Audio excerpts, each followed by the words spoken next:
Fox Sports. We are Fox Sports. We are MC.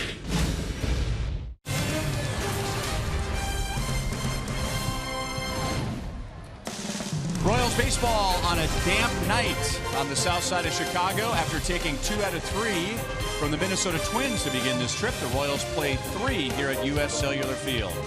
Royals baseball is presented by Academy Sports and Outdoors. Royals find themselves 4 games back in the American League wild card. 4 teams to pass. 2 of those teams are playing tonight, Baltimore and Detroit. Hi, everyone. Welcome back to the ballpark with Rex Hudler.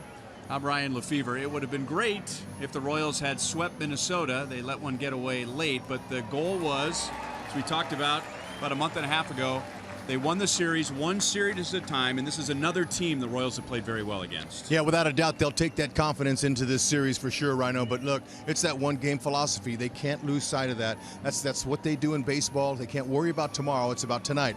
But they've been doing some great work with the bats, the pitching, bullpen. Hopefully it'll continue.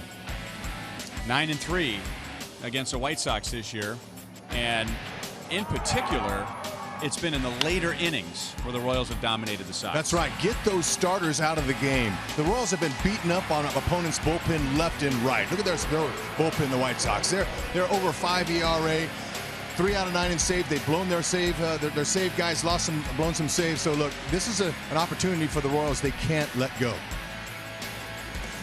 Royals been scoring a lot lately. We'll get to that a little bit later. But we'll talk about Yordano Ventura's success in the second half when we come back.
For the Royals, going up against Carlos Rodon. And he's been one of the best in the major leagues in the second half. Yeah, you really like that about a player, that he has that will to finish strong. And that's exactly what we've noticed from Ventura in his last few seasons even. He struggles early in the season, but he's been coming back like gangbusters. Our Toyota League leaders, the largest ERA improvements in the major leagues. And you're Donovan Ventura, second only to Anibal Sanchez. Yeah, no, those are all hot pitchers right now, and you can put Ventura in that category. Those 3 pitches he's got up there, he's got confidence. It doesn't matter who's catching him, Salvia or Drew Butera, he's getting the job done. He's underneath bats, he's on the top of bats, he's all over it, and he's got confidence. Royals hope for his best, but if they don't get it, Royals pitchers have been getting a lot of offensive support lately.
Leaderboard, and the Royals are averaging almost 7 runs a game over their last 10. Only one team hotter, that's the Rangers. You got to love those numbers. 6.8, that's going to help any starter, especially the Royals. But look, I love the frenzy style hit. They'll be facing Carlos Rodon of the White Sox tonight, who's had 3 pretty good starts against the Royals this year. Royals and Sox, the first of 3. Lineups first pitch are next.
Started raining at about 4 o'clock and just stopped about a half hour ago, but the tarp is rolled up and we are ready to go.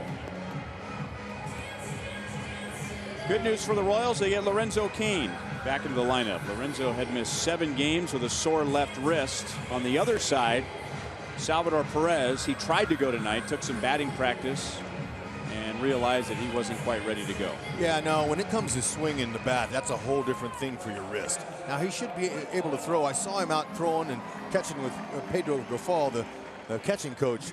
But look, wait till he's ready and feels comfortable before you get him back in there. 4th time this year, the Royals will see Carlos Rodon. He's been very good in his last 6, all quality starts. And he's only given up 2 home runs in his last 6. And a good ERA, 2.55 in his 3 starts against the Royals this year. Oh, they know this young man's been coming for a few years. Now he's here. He's going through his growing pains. But in the last month of the season, he's really settled in. Very smooth. He's got a nice delivery. Same arm speed with all 3 pitches that he uses. It's a tough lefty. Now you want to get him early. First pitches, the league's hitting 436 off him. Paulo loves to swing at that first pitch. He missed it. But you know, you got to stay aggressive with him, because if he gets ahead of you, you're in trouble. He's got a great slider that he likes to bury.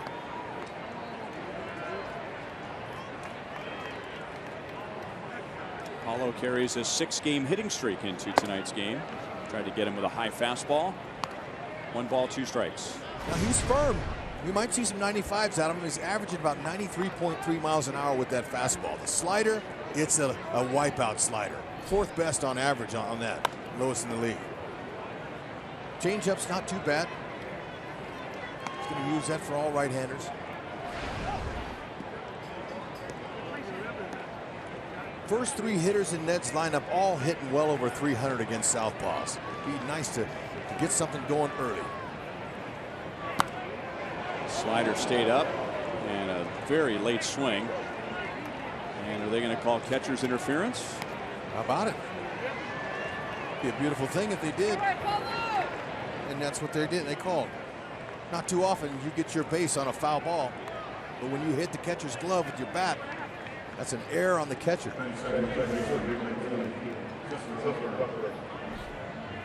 And that's a weird feeling. It feels like somebody's got a hold of your bat. Now watch Paulo. See, he's going to hit. He hits the glove right there. I mean, it's a strange feeling. You don't feel it all that often. Every once in a while, you'll tick the glove.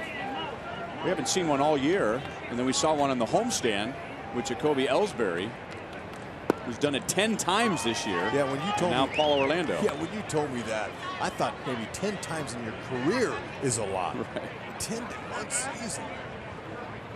That's when you put that on your scouting report as a catcher. There's no official at bat for Paulo Orlando. He technically reaches on an error 2. Cuthbert was reaching, and it's a routine fly ball to right field. Garcia is out there for the first out.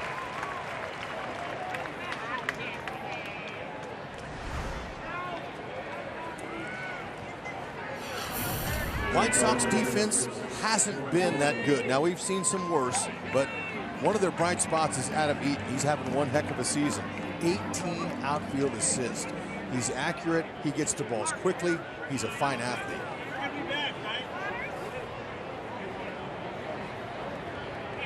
And now Lorenzo Cain. He missed 7 games, so he hasn't played yet in the month of September. Now with a sore left wrist. There's Rodon's slider in for a strike, and Cain was playing very well when he went down. And he's been day-to-day for a week.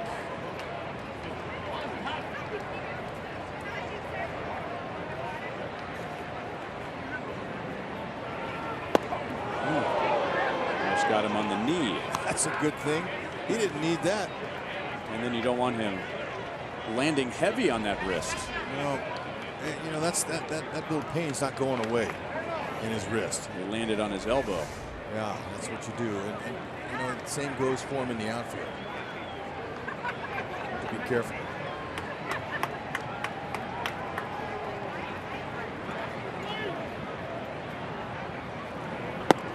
So he was clearly playing with a lot of pain.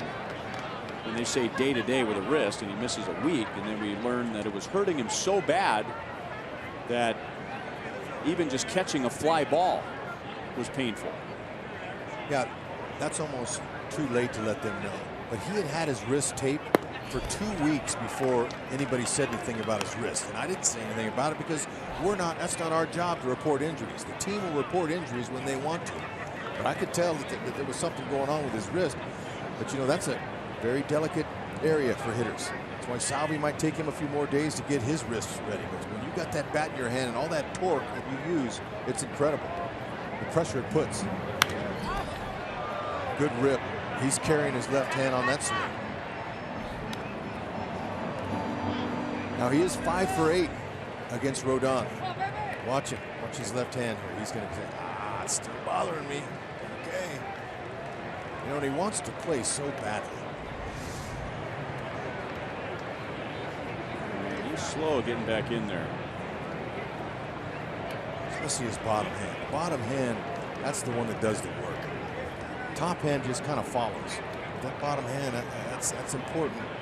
I mean, by the looks of him grimacing there, I don't know. I hope he'll be able to stay in there. He's got a good high pain tolerance.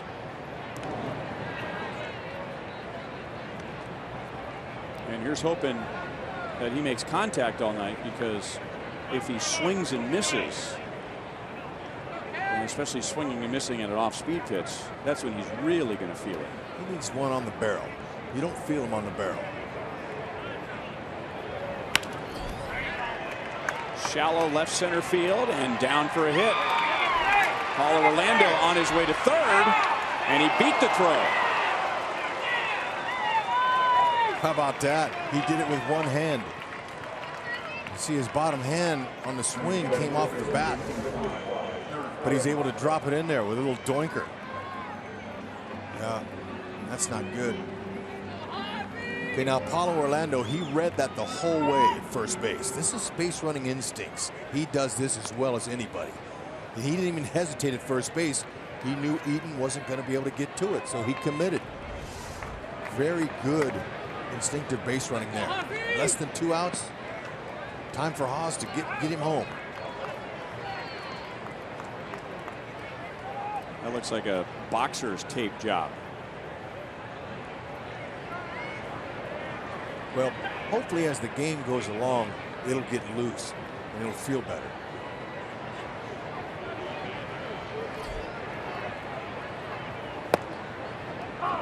Inside corner to Hosmer, who drove in 5 during the Minnesota series. Also scored 5 runs.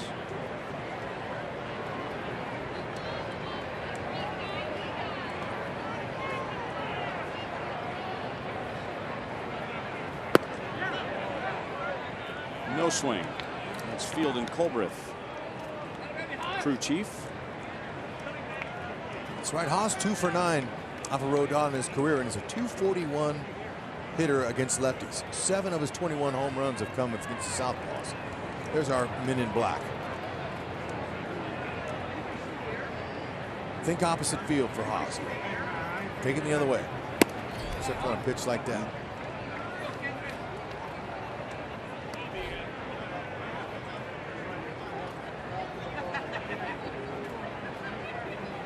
Lorenzo slides head first. So we'll see if he does attempt to steal, if he elects to go head first on his wrist, or goes feet first. He's got 13. Big lead too.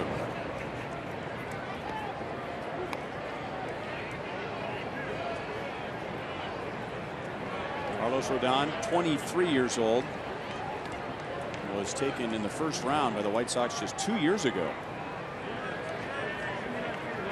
At North Carolina State, he was the 3rd overall pick in that draft. Kane runs, Hosmer swings and misses, and Kane does go in head first, reaching with that left hand, and has a stolen base.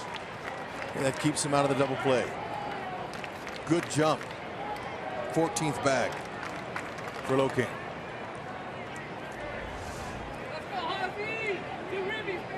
Big lead, good jump. Narvaez, Omar Narvaez is the catcher. He's 0 for 8 in his trying to throw guys out. Gonna need some help. Yeah, it's interesting watching Kane steal a base and compare him to Gore. You know, Gore's really low to the ground. He takes long strides, and Lorenzo Cain who's really had to work on his running stroke with all the leg issues he has. He takes real short, choppy steps when he gets going. Yeah, he does. And then gets into those long strides. But you know, that takeoff lots of times is where you'll get the base or not. Hosmer strikes out, foul tip, and that's a big out for Rodon with runners at second and third.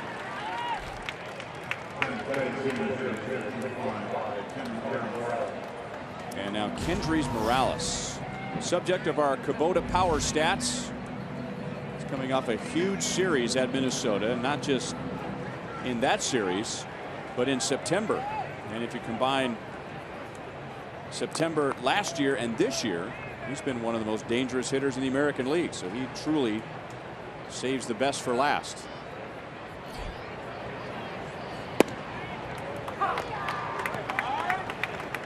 Changeup.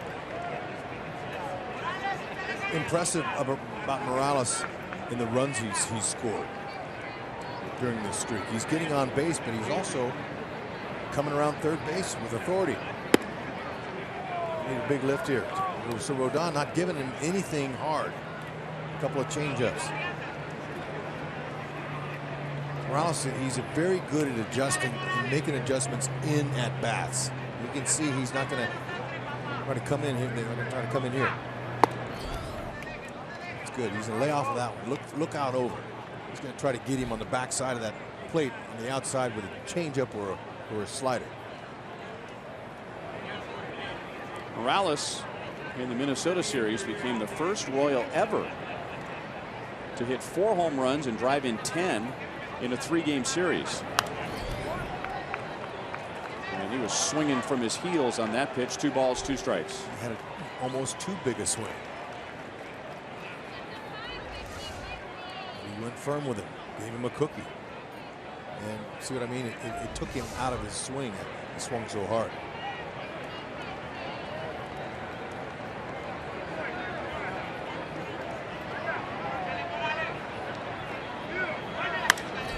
Off the end of the bat and down for a base hit.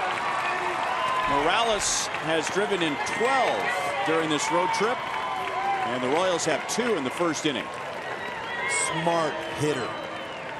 He knew exactly what Rodon was trying to do to him. Only way he's going to come inside is with a heater is if it's off the plate in. He's going to try to get him away, and Morales knew that. That's a booty knock for Morales with 2 stakes attached. Great job. Head never pulled off. It's like he knew it was coming. Huge lift in this first inning here, picking up Hosmer.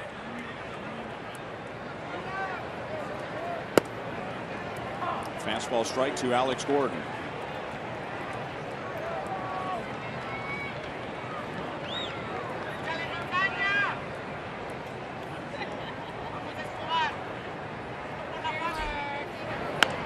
White Sox are going to pitch him inside, and they are going to play him to pull.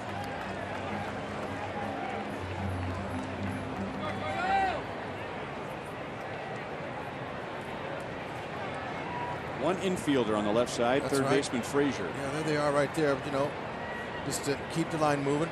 2 strikes on him. He's going to try to break him away with a slider or high heater. Rodon strikes out 2 in the inning.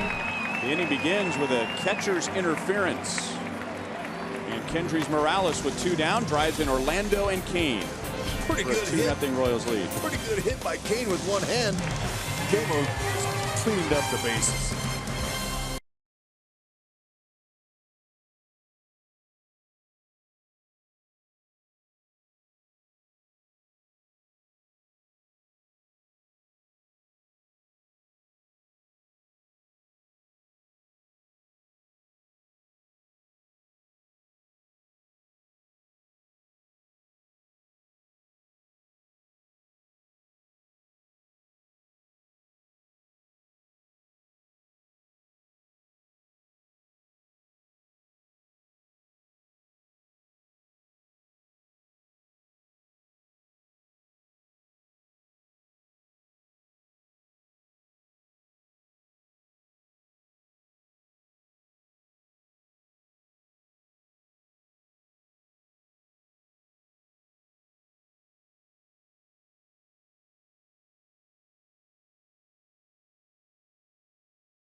12 runs in the first 4 games of this road trip. And Yordano Ventura has a 2-0 lead as he faces the White Sox batting order. And for years coming here, you worry about the White Sox power and their ability to score runs. Well, they've scored the 3rd fewest runs in the league. They have the 3rd fewest home runs in the American League. Hard to figure that as well. They've got some guys that were designed in this ballpark to hit homers.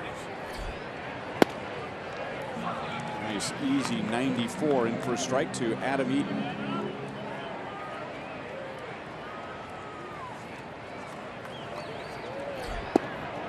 Curveball. 0-2. That fell right off the table. First one of the evening.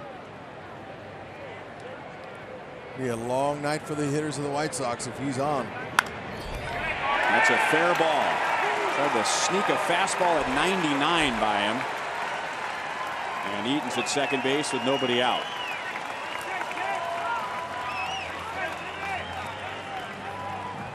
There you go. A little bit too good. 0-2. He thought he could just blow it by him, but in that location right there, that's an easy slap hit there. That's what he's looking to do. He's not muscling up 0-2. That's a good swing. It's been 11 starts since Ventura has allowed a run in the first inning. That takes us back to July the 3rd at Philadelphia when he allowed 3 runs.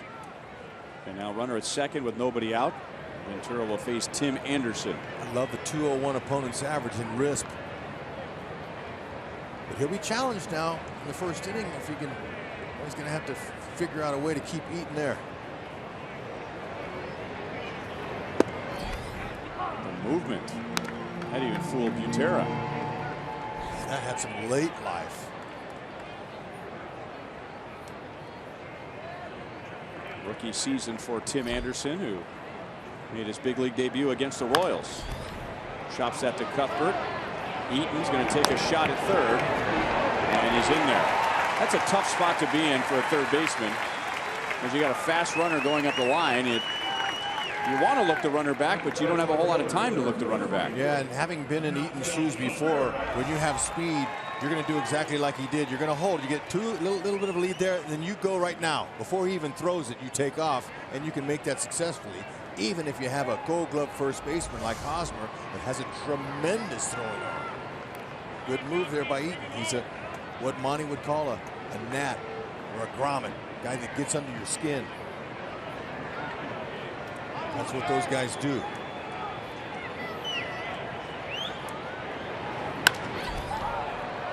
Cabrera hits it into foul ground, left field side, and into the first row. It was last year that Alex Gordon made one of the best catches of his life, I'm sure. Right in that spot, going into the crowd to handle a foul ball. Oh, remember, that was a day game. Knocked a White Sox fan on his can, too, as he got to cut the ball.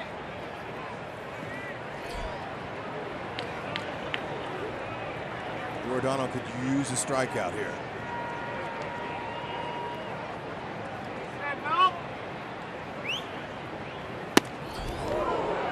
Hello. 1-1. That's what you want to do when you have that weapon. Show it to him. Back him off. I think that's the pitch that he wanted to make to Eaton on 0-2. Exactly. Right, the target was inside. He missed. That'll get your attention.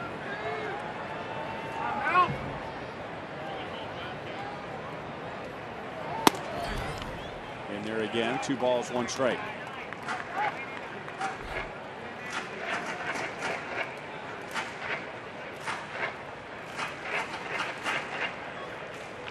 Adam Eaton chatting with one-time Royal Joe McEwing,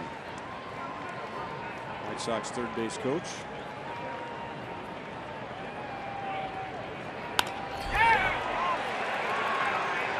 Kane gets behind it. Eaton tags.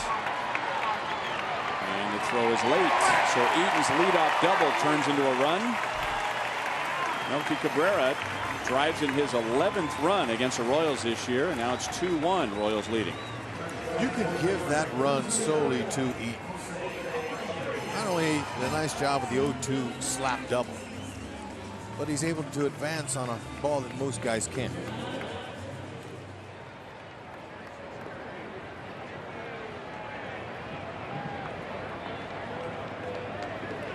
2 down, nobody on to Jose Abreu. He's one of the hottest things going right now in the American League.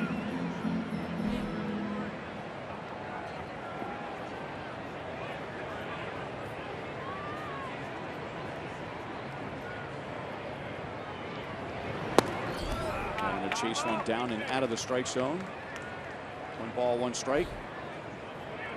23 runs driven in his last 18 games. And over a longer stretch, he's driven in 32 in his last 34 games. He's in lava hot category. But you can be lava hot, the hottest there is, and cool off quickly with Ventura. If he's hitting his spots with his pitches. 2 fastballs down. That's some really hard bearing action on his fastball, and then the yacker right there. So keep it out of the strike zone, which he does. So the Royals get 2 in the first. The White Sox answer with 1.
Kendrys Morales drove in 2 for KC.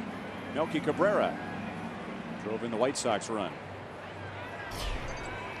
Alcides Escobar, Drew Butera, and Raul Mondesi in the 2nd inning. Esky lost his 14-game hitting streak on Wednesday night in Minnesota, tying for his season high, 2nd 14-game hitting streak of the year.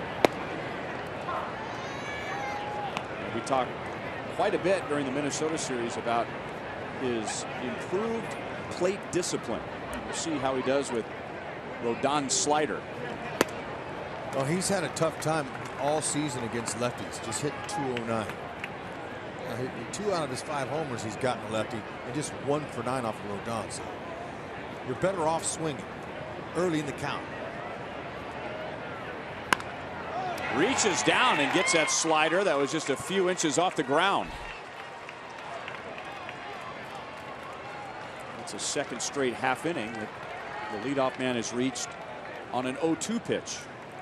Okay, on Carlos Rodon's first 2 pitches, the league is hitting over 400 off of him, with 12 out of the 19 home runs he's given up on those first 2 pitches.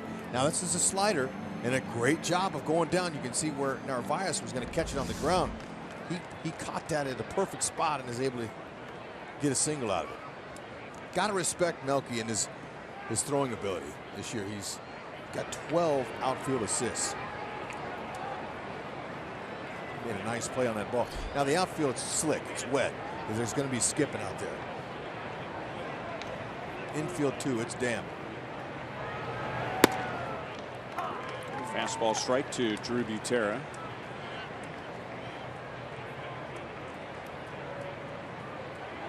getting his second straight start with Salvador Perez out.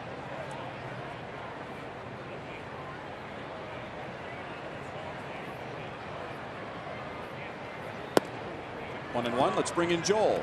Had a chance, guys, today to talk to catching coach Pedro Grifol about how much Drew Butera has meant to this team, and he said he's always been a great backup catcher anywhere that he has gone. He works hard, he never complains, he always cares, but he's turned himself, Pedro said, into a good, reliable backup, into an all-around player. He said offensively, he keeps the line moving. He's clutch. He can hit with runners in scoring position. And so a guy that once was signed by many teams because he could go back there and handle the pitchers has now become, in Pedro's words, a good all-around backup. And one word to describe him, he said, luxury. And talking about an all-around player, this is just his 97th at-bat of the year. He has 4 go-ahead RBIs this year, 3 game-winning RBIs this year, and that's the most of any major leaguer with that few at-bats. Escobar runs, and he'll get second base without a throw. The Royals have stolen 2 in the first 2 innings against Rodon and Narvaez. Yeah, the Royals obviously are starting to click on all cylinders when it comes to running the bases. That's part of their game that needs to continue, as they've climbed all the way up to second in the league behind.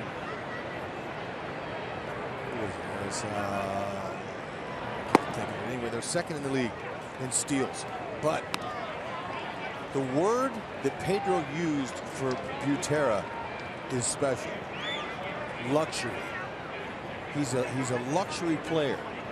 So whenever your regular catcher is out for the week, or he's out for a couple of games, and you get your once a week start, you're expecting something offensively from him. Not just a guy who can put the signals down and catch. And Butera's got a nice 3-2 count here. It's the Cleveland Indians who are ahead of the Royals. Thank you, Ryan. You're welcome, Bud. In steals, yeah, I just read that. There's the Rodon slider, and that's his 3rd strikeout. Well, you don't expect the Cleveland Indians to be leading the league in stolen bases. Not really, but maybe the Kenny Lofton, Omar Vizquel, Roberto Alomar Cleveland Indians. Rajai Davis he's piling up a whole bunch of them as he stayed healthy this year. Ramirez has his share. Kipnis is still running. Lindor. Napoli. Well, maybe not. He's driving him in. Raul Mondesi had just 2 at-bats in the Minnesota series.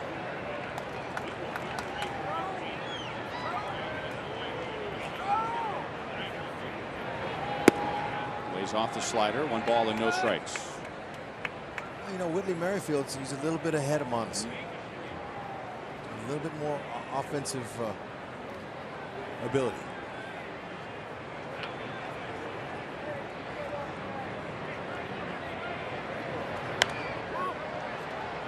A little bit late on the fastball. 1-1.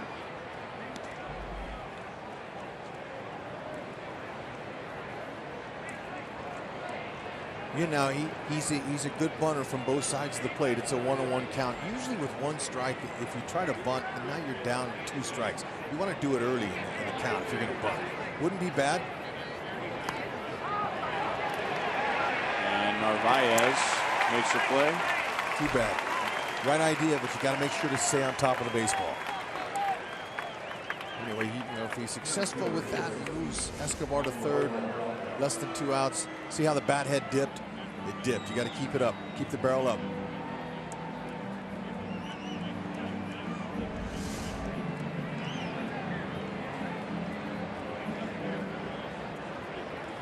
So Escobar at second, 2 down, and now Paulo Orlando. He reached on catcher's interference to begin the game, along with Lorenzo Cain, scored on the 2-out, 2-run single from Morales.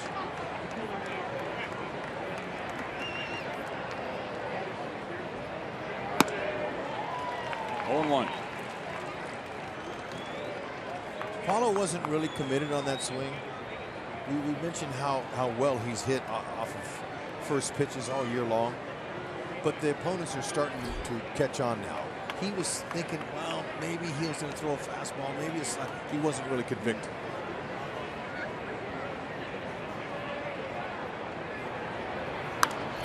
Better. Gets ahead of you, buries his slider down. That's what he likes to do. And or maybe change up off the plate.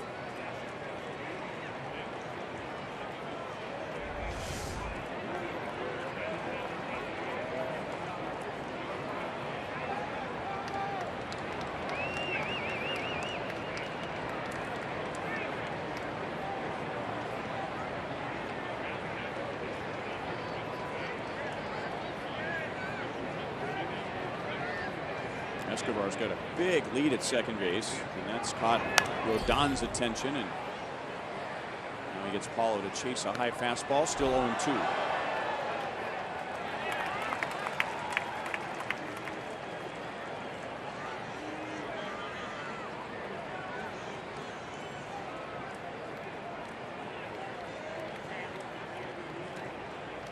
That's a good thing that Escobar keeps trying to distract Rodon, because early in his career he didn't like runners out there messing with him. It distracted him. So anything you can do to distract him, that's good. Slider strikes him out. Rodon has struck out 4 in the first 2 innings. The Royals had Escobar at second base and nobody out.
Two years ago, the Royals finished the regular season here in Chicago and claimed their first playoff berth in 29 years.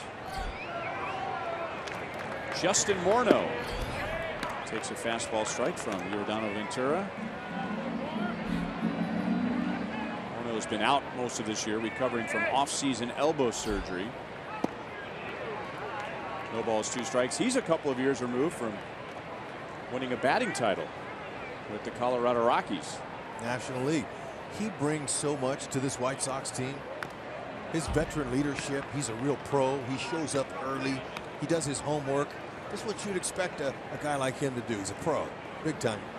I heard, listening to Robin Ventura, his manager, today in his press conference, talking about him, and it's stuff that we already knew about him. He's got a couple years left too. You know, not just a veteran, but a veteran who early in his career had to have a sit down with his manager because the Twins didn't think his day-to-day concentration was there. They didn't think his work habits were there. And it was in the middle of the 2006 season that Ron Gardenhire sat him down He's from Canada. His father happened to be visiting in Seattle. And when that season was over, he was the American League MVP. So he can also talk to a young player and say, you know, I remember when I was sat down by the manager. I remember when I felt like they were picking on me and saying I wasn't working hard and I wasn't concentrating. But thank goodness they did. Nice play by Ventura. Yeah, no. So sometimes early in guys' careers, you can get a misread on them. Some guys are quiet. They don't show a lot of energy and a lot of outlet. Look at Giordano. Nice athletic play. He has no trouble fielding his position. Royals defense sponsored by Ford. Lorenzo Cain, first start since August 30th. You don't know about his timing, and after that first swing with that base hit he got, not so sure about his wrist either. It's a one-handed swing. Fell for a single.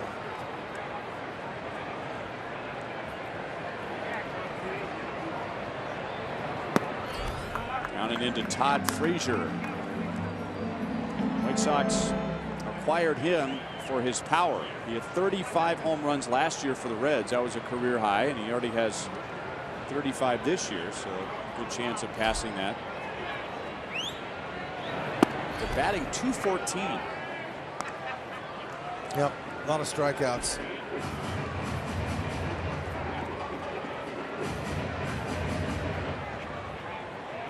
.142 to be exact. 2 balls, 1 strike. And the 3 hits he's gotten off of Ventura, one of them has been a homer.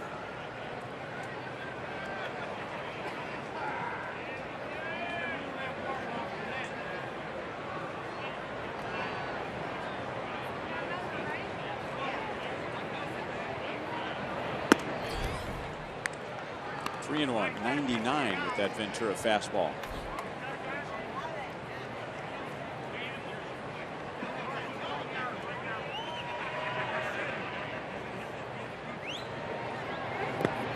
And Frazier's on with a 1-out walk.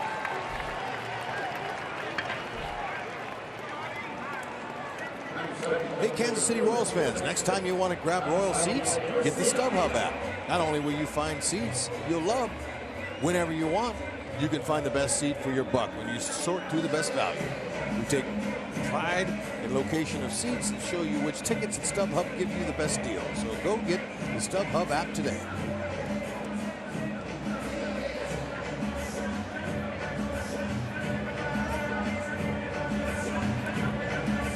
Avisail Garcia with 1 on, 1 out.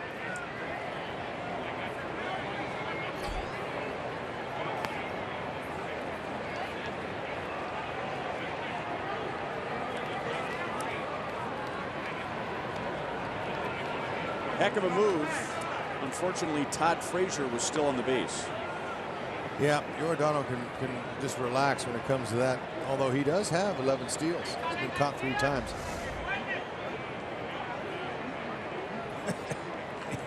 He wasn't going anywhere. But you know, Ventura, another great thing about him. Forget about that number. I was going to talk about how he's been pitching to contact. And he's induced 19 ground ball double plays, has Ventura, but that wild pitch will take care of that possibility. Well, his last 3 throws, not just pitches, but ball 4 to Frazier appeared to be overthrown and in the dirt. Then he turned and threw one 100 miles an hour over to Hosmer. And in that one, 97 miles an hour and about a foot in front of home plate. There's been very little of that from Giordano Ventura lately. So he goes to a breaking ball. And it's 1-1 on Garcia. Now, Drew Butera before the game was telling me that if I have to go out there 3, 4, 5 times to settle him down, I will. Some guys you got to keep a closer eye on.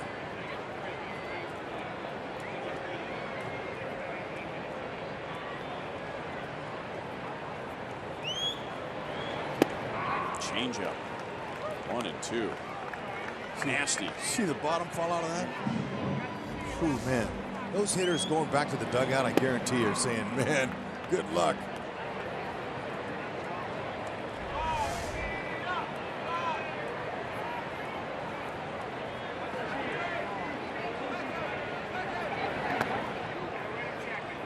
2-2.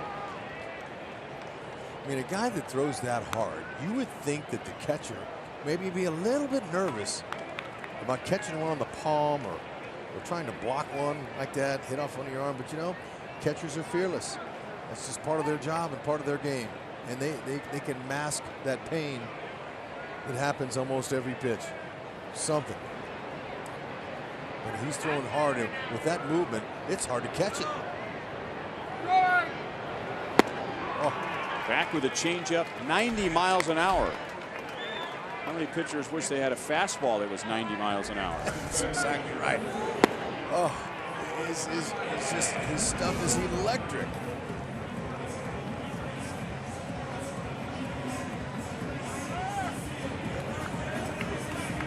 And now Omar Narvaez,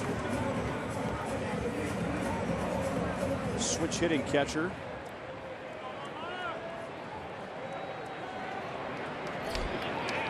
Red Sox traded away Deanna Navarro back to the Blue Jays where he played last year. And again, Ventura overthrows and it's in the dirt. So 2 wild pitches. Takes Todd Frazier from first base to third.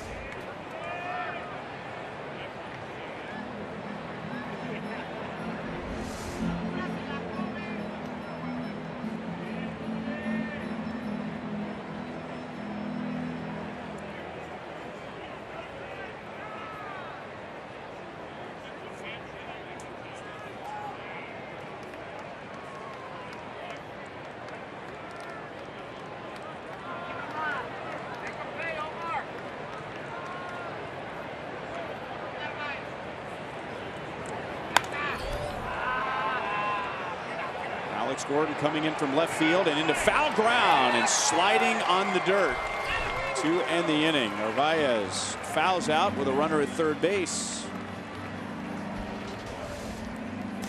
He's an athlete. Look at that. No problem.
Royals are 9-3 against the White Sox this year and have a 2-1 lead to the top of the third inning. And not just against the White Sox, but Ned Yost's team has been very good against the Central, our Honda most trusted team. Royals are 17 games above 500 against the Central. Last year the Royals had a winning record against each of the 4 teams in the Central Division. That's great. You want to have good winning record in your own division. It's too bad the Royals only won 7 games in July. That really set them back. We're past that now. This year the Royals have a winning record against Chicago, Minnesota, and Detroit, but not Cleveland. Cuthbert flied to right in the first inning. He'll be followed by Kane and Hosmer. Kendrys Morales with 2 down in the first. Singled in Orlando and Kane. White Sox got a run back in the bottom of the first. 1 ball, 2 strikes on Cuthbert.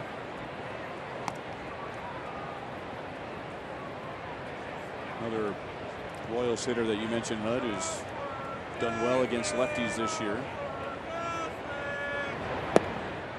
And looking at those 3 hitters, not only are they right-hand batters, Royals' top 3 hitters in the lineup tonight, Orlando, Cuthbert, and Kane, but they all hit the ball well to the opposite field.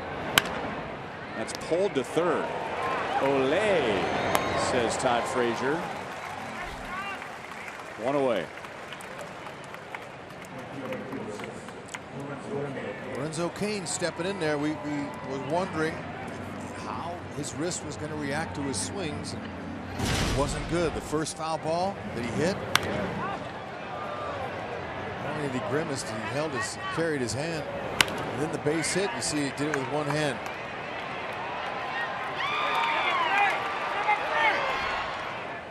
Well, he was smiling.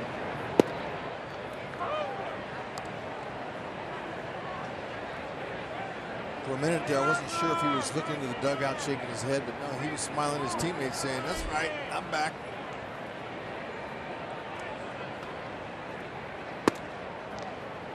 One and one. Firm heaters in. Rodon likes to attack hitters in, especially the righties.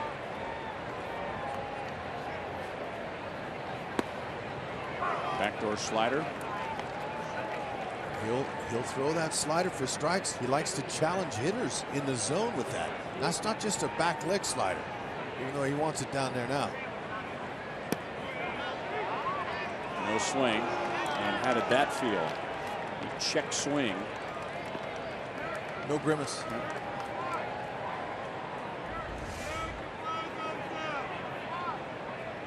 He checked.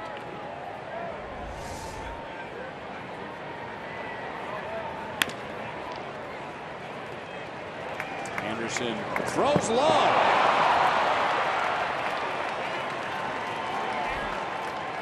That's a second error for the White Sox. Kane is on with 1 out. 12th error on the season for Anderson. Had plenty of time. Lorenzo Cain had a hard time getting out of the box. A little bit slippery there. Yeah, threw from the side. Didn't get on top. Rushed his throw. Didn't need to. Happens.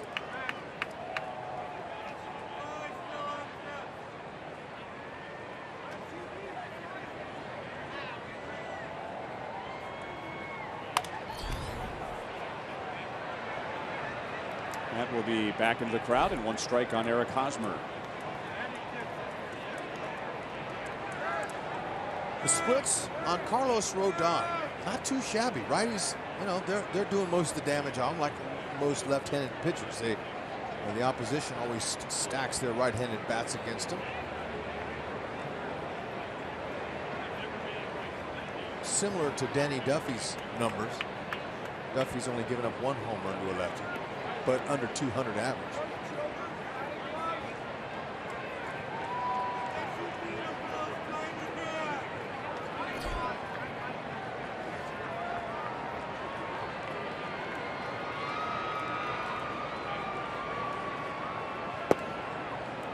Not where that pitch was supposed to be. Narvaez was really accentuating inside. Make sure this is inside. And not there. Laid out over the plate.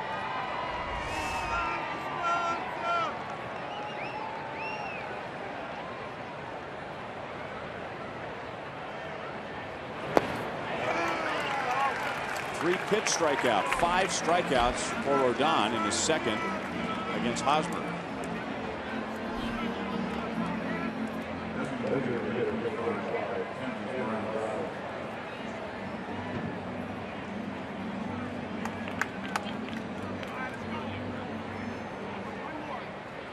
Vote for the Royals Player of the Month at one of the 7 Rally House locations in the KC metro area. All participants will be entered to win a majestic prize pack.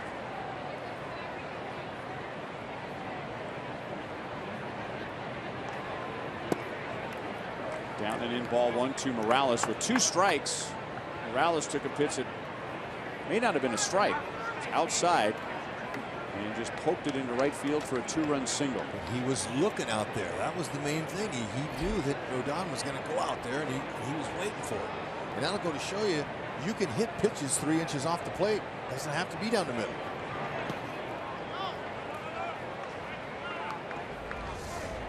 Okay, now this, he recognizes it, but he's got to reach out. He's going to be off balance. Look how far that is. Freeze it right there, guys. Freeze it. Okay, look how far off the plate that is. Now the backside fell out a little bit, but the head was on it. And he got a big, big hit there with 2 stakes attached to that booty knock.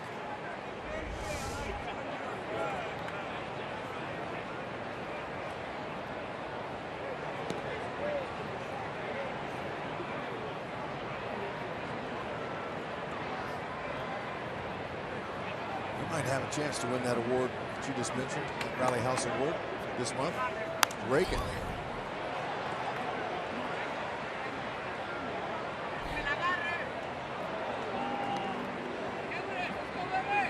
Two and one. So rain starts to fall again. South side of Chicago is just north. I mean, just north of a long line of storms. They're coming in from the southwest. So every now and then part of that cell will move over the cell, U.S. Cellular Field. But if we were about 10 miles south, I don't think we would have started this game on time.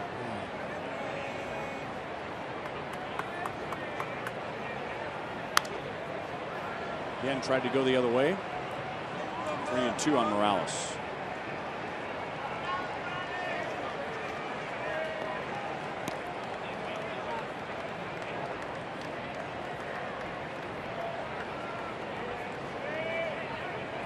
Now check out those splits. You can see the higher average from the right-hand side of the box. That doesn't really tell a whole lot, although left-hand he's seen a lot more righties. That's another 2 strikeout inning for Rodon. He has struck out 2 in each of the first 3 innings. But the Royals lead 2-1.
Third inning, and time for our greater coverage of baseball, brought to you by T-Mobile.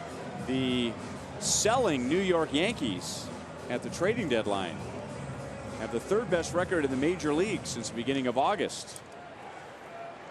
Corey Seager, the Dodgers were expecting a big year from him this year. I don't know if they expected a year like this. The Rangers were expecting big things from Carlos Beltran when they traded for him from the Yankees. Carlos Beltran, Aroldis Chapman, Andrew Miller, Ivan Nova, all those players that the Yankees traded away, and the Yankees are still hanging in there. Yeah, Nova threw a complete game last night. Tyler Saladino, number 9 hitter. 2 balls, 1 strike. He's got his long mustache again. Yeah, and you know, early in the season he had that. Remember, and I went and talked to him about that. I said, you got to put some wax on that thing, make it a handlebar, man. Curl that, make it a Raleigh Fingers mustache. He said it's not long enough. So it's been 4 months. I mean, come on, 3 months at least. And I'm going to ask him about that tomorrow. See if we can get him to do it. Good guy, laughs, has a good time. Good player too, very versatile. For Robin Ventura, could play anywhere in the infield. Line to right center. Paulo goes into a dive, and with the wet grass, it skips deep. Saladino has a leadoff double.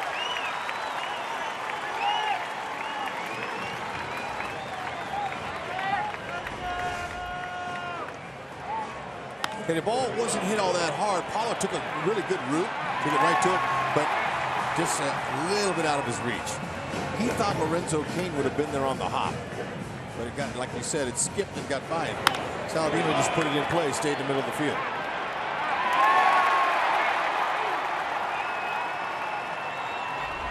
That's the second leadoff double for the White Sox in 3 innings. The first came from Adam Eaton, who bats with Saladino at second, nobody out. Eaton down in the count 0-2. Got a fastball up and away and just slashed it up the left field line, and then scored the White Sox run on a Melky Cabrera sacrifice fly.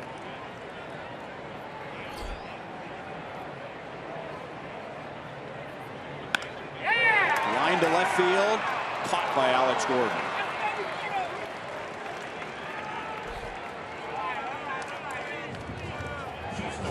He was right on it. Had the defense play just where he wanted it. Last 13 starts, opponents only hitting 138 off of Ventura with runners in scoring position. Another good mark for him. Now that breaking ball, it hung up though. Make those big pitches when you need them. Look at a clean-faced Alex. He's 10 years younger. Yeah, took that off day yesterday. Says, I'm going to clean up. Doesn't make sense. I mean, in the hot summer months, you think you'd shave the beard off, and now it's starting to cool down. You want to keep your face warm. Yeah. Never grew facial hair in season. It's too itchy and scratchy for me, but you know, everybody's different. And I read somewhere today that Andrew Cashner, who was traded from the Padres to the Marlins, right, and he had a big old beard. And hair too.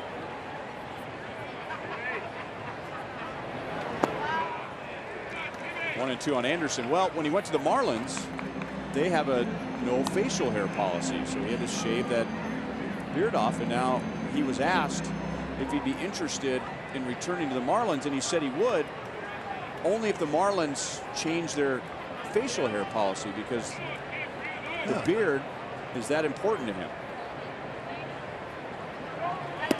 Saladino takes off for third, and he's safe. He got that jump off of Yordano Ventura. They appealed the swing, by the way, and it was no swing. He measured him up, Saladino. Look at that. He got an extra jump. He took off before Ventura threw the pitch. That's what got him the bag. 11th on the season for him. Timely. Got there with less than 2.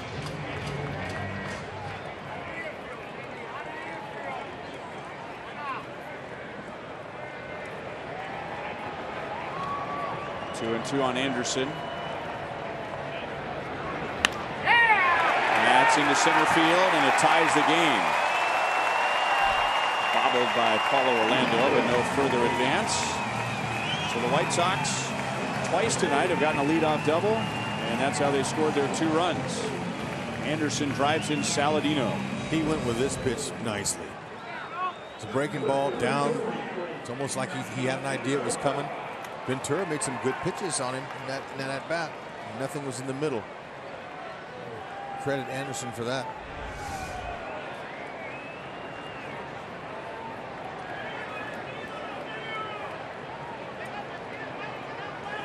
Here's Melky Cabrera. He drove in the White Sox first run with a sacrifice fly. And now Anderson takes off. That hit Anderson and ricochets into shallow center field. 2 stolen bases in the inning.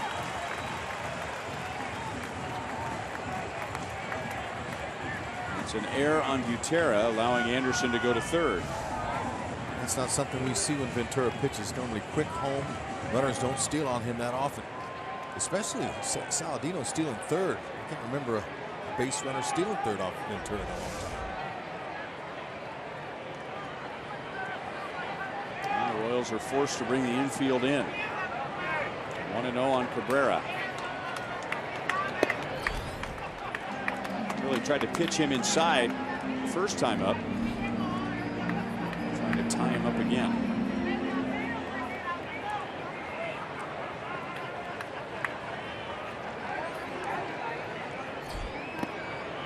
And got him to chase a breaking ball. That could have been ball 3.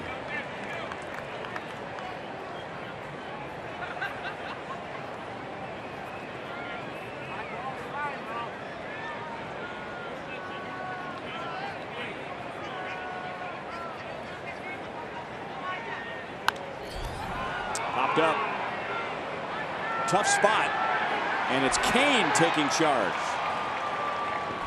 Coming in from right field. Lorenzo's on the infield now. He ran a long way for that one. But with the infield drawn in on the grass, the outfielders could see that. So they knew on any play like that, you see where the infielders are, that's a long run for Mondesi. But Kane, full head of steam, didn't shift gears. He went right into high. He just went right from the beginning. He had to go 100% to catch that one.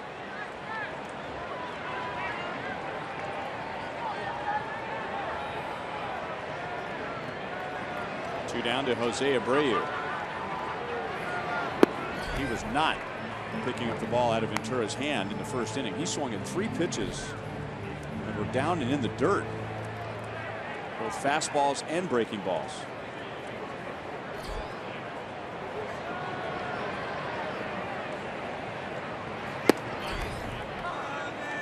One and one.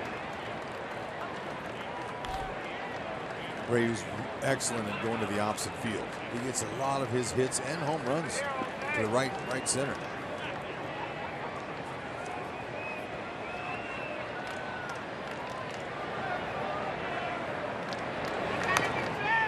Changeup.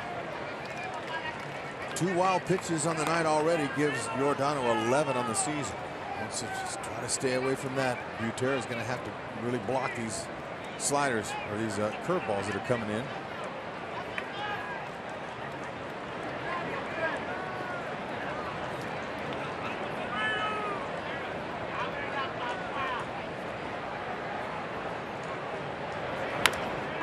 Adam reaching. Cuthbert, a little difficulty getting it out of his glove. And the White Sox will take the lead. Jose Abreu has an infield single.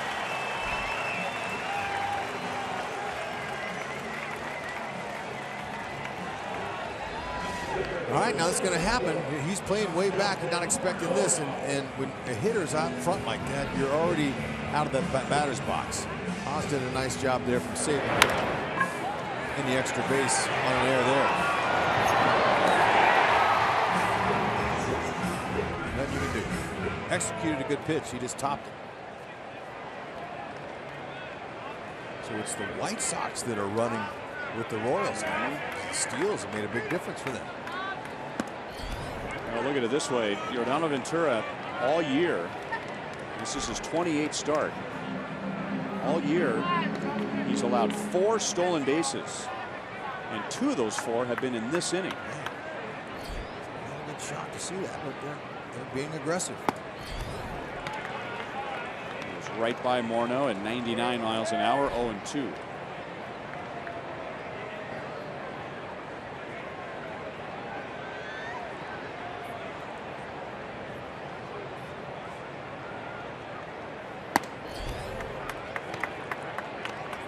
Ball, 2 strikes. Still got that in him from time to time where 99's not enough. He wants to reach back for a little extra, and it's unbelievable that arm he's got. He can just let her fly. Now you ask any hitter, they'll tell you the harder the better. They like it straight. They like it firm. And don't like it when there's a wrinkle on it or a spin.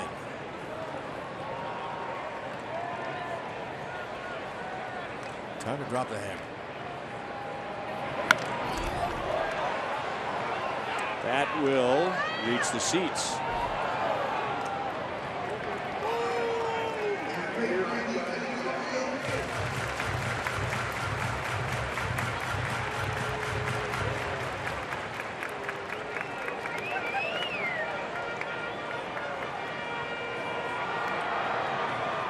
Justin Morneau has won an MVP. He has finished second for MVP, and he's won a batting title in the twilight of his big league career.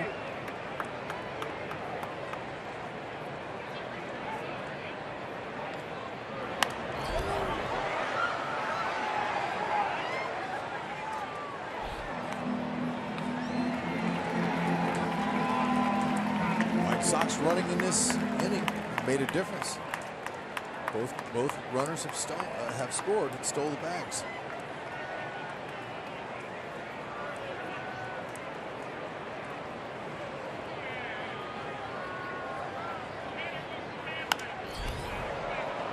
Staying with the fastball. That one hit triple digits. I'm wondering why he hasn't gone to the curve, but he believes that he can blow it by. Morneau. And you know, sometimes when you get upper 30s, pitchers think they can blow it by you. Your reaction time's not as good. Good time for a visit here.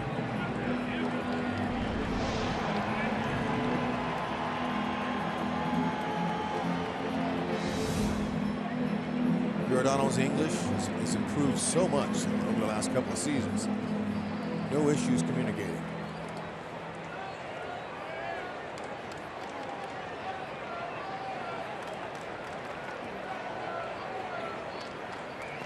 There's the breaking ball. So I think he had him, as you say, in swing mode. Yeah, he did. That's his third strikeout. But the White Sox get 2, and they take the lead.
from Anderson and Abreu in the bottom of the third inning.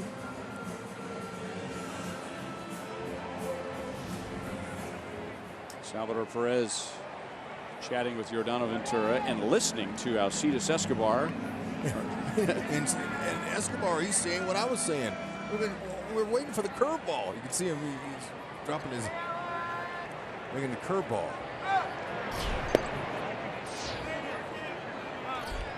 Well, Ned Yost would prefer to have Salvi on the field, but he has an extra coach in the dugout tonight. Broken bat. And Eaton is there in center field. One out in the fourth inning. Let's go to Joel. Well, guys, went over to pitching coach Don Cooper of the White Sox to talk to him about Carlos Rodon, and he said that, you know, expectations on this kid were so high right away, just like they are on so many young pitchers, like a Danny Duffy and a Yordano Ventura when they come up, and he goes, almost all the time, it's a process. It takes time, and it's going to take time to figure it out. And then, as Hud would know, when you talk to Don Cooper, it could get into a lot of discussions, and you know, he takes a lot of pride in his pitchers throwing quality starts, but he said that he really views a quality start as 6 innings and 3 runs or less at the minimum if you win. But if you lose, he wants to see more. 7 innings, 3 or 2 runs, 8 innings, and try to keep your team in the game. Another stat that he looks at a lot, strikeout to walk ratio. He wants to see a 3-to-1 ratio for his starters. And I thought this was an interesting one, too. He said that 25 years ago, he started keeping track of a stat, base runners per 9 innings. Something like that kind of nowadays is known as a whip. That's going to get right by a whip by Carlos Rodon, but he wants to see guys with less base runners than innings pitched. That's when he knows that his pitchers are going well. Hud, been in that organization for 28 seasons. Yeah, and you know, he's a mainstay. There's no doubt. A highly intelligent pitching coach for sure. And he's fun to talk to. He's a New Yorker, and he's going to tell you everything that's on his mind. He's a good guy. We go back to being teammates long time ago with the Yankees. He's that old? He is. That would be 1985 when he was with the Yankees. That's right. Track meet has broken out tonight. The Royals now have a 3-2 advantage over the White Sox in stolen bases. And Rodon in the first inning was slide stepping. But obviously he wasn't comfortable doing it. Now he's lifting up his leg, and that's giving the base runners time to get down to second.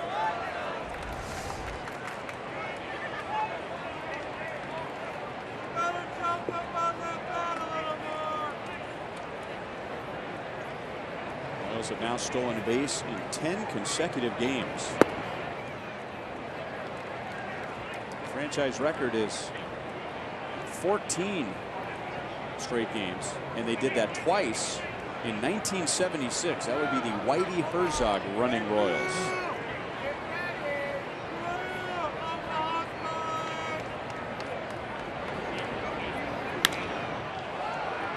Off the end of the bat, and Eaton has 18 outfield assists, so Escobar is not going anywhere. 2 outs.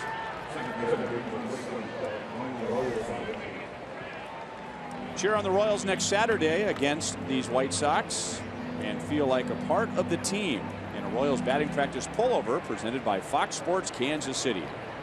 The first 15,000 fans through the gates receive this BP pullover. You can get your tickets at royals.com/promotions.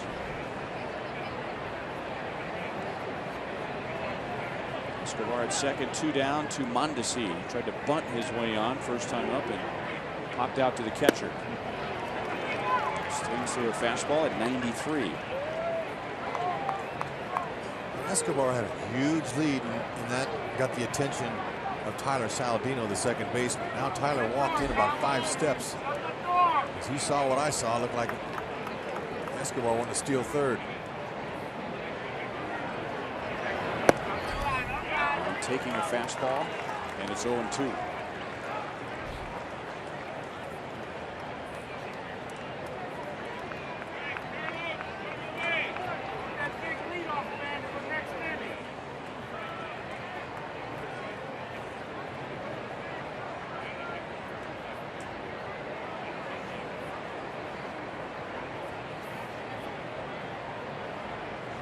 distracted.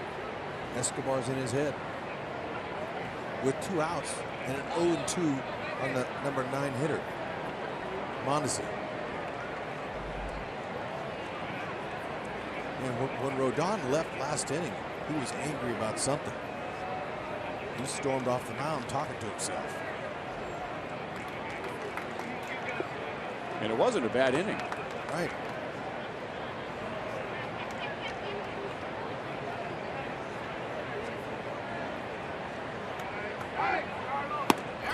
Struck him out. 3 fastballs. And that's 7 for Rodon in 4 innings. 3-2 Chicago to the bottom of the 4th.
Premier Mazda of Overland Park game break.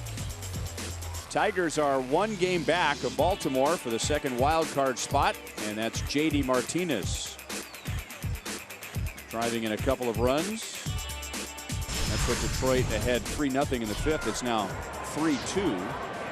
That was against Kevin Gossman, and the Orioles have had some issues with their starting rotation. Alex Gordon. Sliding play on the wet grass to take a base hit away from Todd Frazier.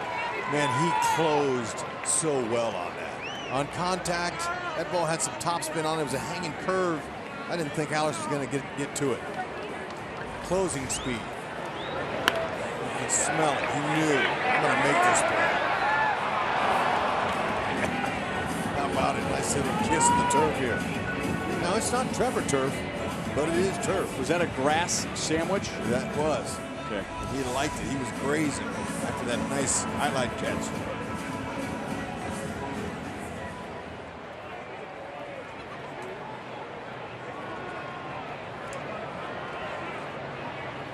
Avisail Garcia laid on a fastball. Ventura struck him out in the 2nd inning.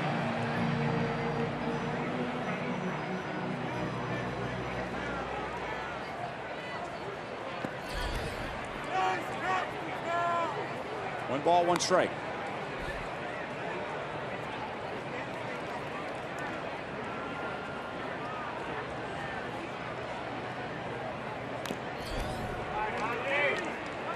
One and 2 on Garcia. Clock is ticking on him. Big prospect with the Tigers, former minor league player of the year, and was one of the top prospects of the game when he was traded from the Tigers to the White Sox. He's had some injury problems. He's been on the disabled list this year, out with a right knee injury, and here we are approaching the middle of September. And Avisail Garcia, a big, strong hitter with power potential, has 10 home runs. There's a line drive to right field. So he's on with 1 out. 10 home runs, 44 driven in. Yeah, I wonder about this White Sox team, what they're going to do in the offseason. They've brought players in every single year. Not many of them homegrown. Hasn't worked.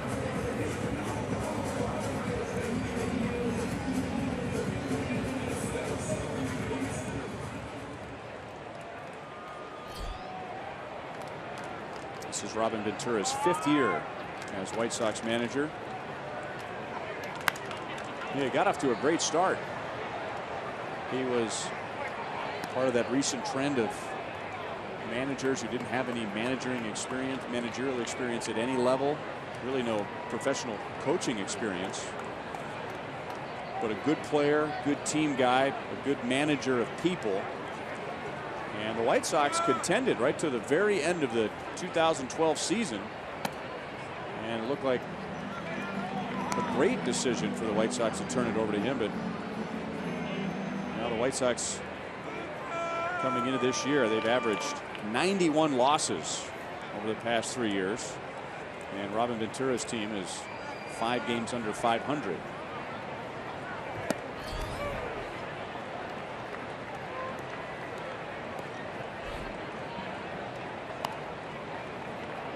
They won 85 games his first season.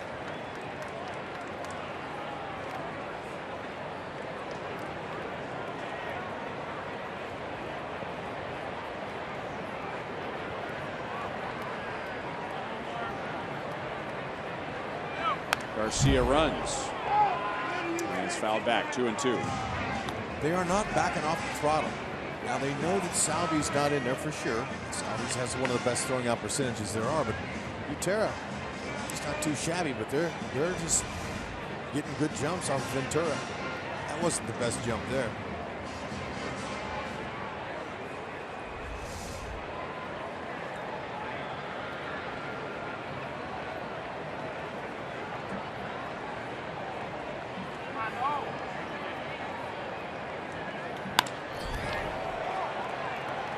Started back and now descends on the ball and makes a play for the second out.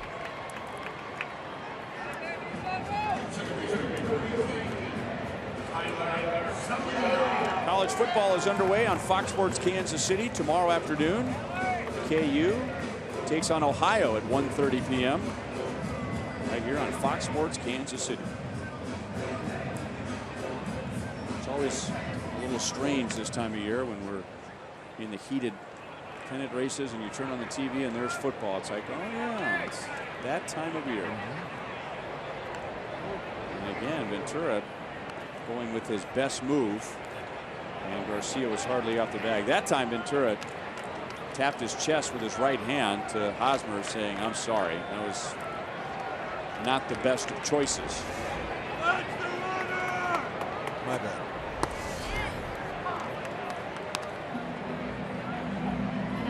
Tyler Saladino led off the 3rd inning with a double. He stole 3rd and scored the tying run in the White Sox 2-run 3rd inning.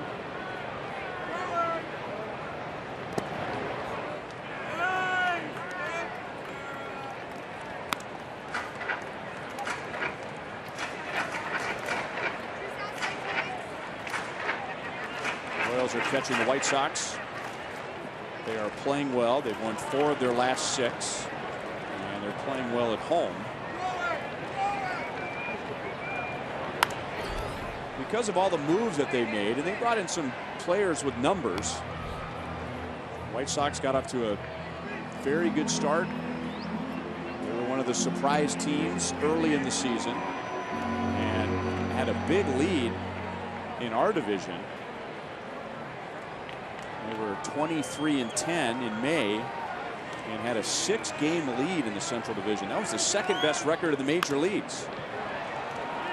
But it has been a struggle since. White Sox are scoreless in the bottom of the 4th inning. Alex Gordon set the tone with this play on the first pitch of the inning.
Royals baseball is brought to you by Thoroughbred Ford. Ready for a great deal on a new Ford? Then it's time to go to Thoroughbred Ford.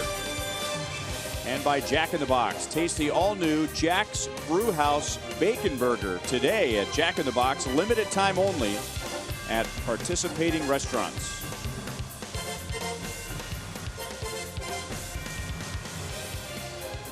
You a Ferris wheel guy?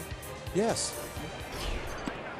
Last one I was on was over there at Shields, Overland Park. They have a nice Ferris wheel inside. I went with my boy, and I got a little bit, hey now, and it's not that really big. It's not as big as that one we just saw there. I'm not a height guy. I like my heights. And I get a little nervous. I'm through riding rides. Taking the kids, you know, to the parks and stuff, you know, to amusement parks, and they said, "Come on, Dad, come on." I went on one ride and said, "Hey, have a good time the rest of the day, guys." Just That's it for you, huh? Doesn't work anymore. All right.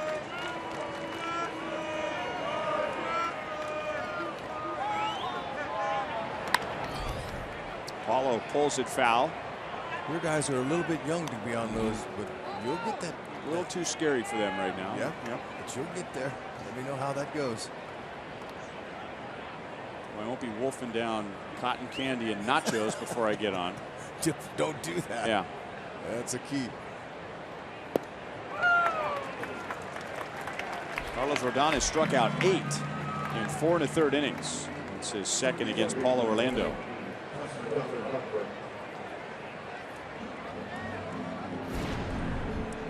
And tonight's sprint trivia question.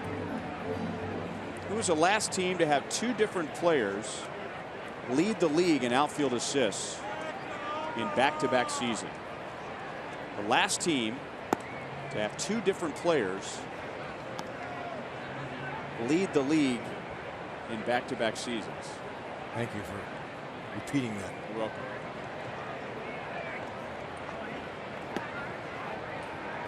Two 2-0 on Cuthbert.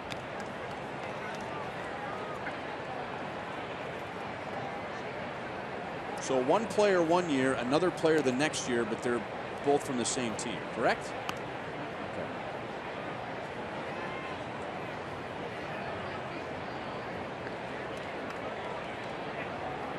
Avisel Garcia led the league last year.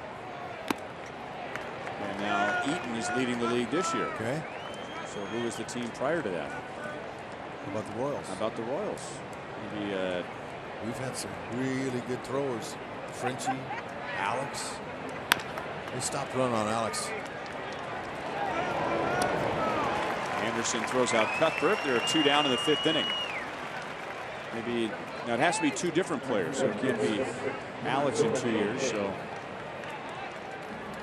Frank Gore lead the league that year? I think so. He was right up there. 2011.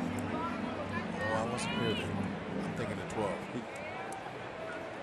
But he could have led the league even if you weren't here. Well, sure. Okay. But my knowledge is not going to that year.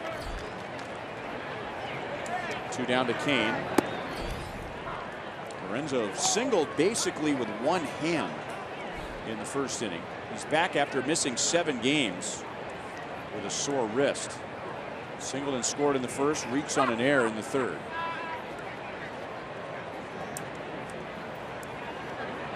It didn't seem to bother him when he hit the ball to the shortstop. Anderson made an error, a throw.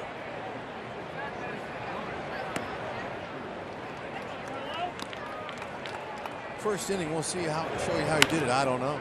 One hand.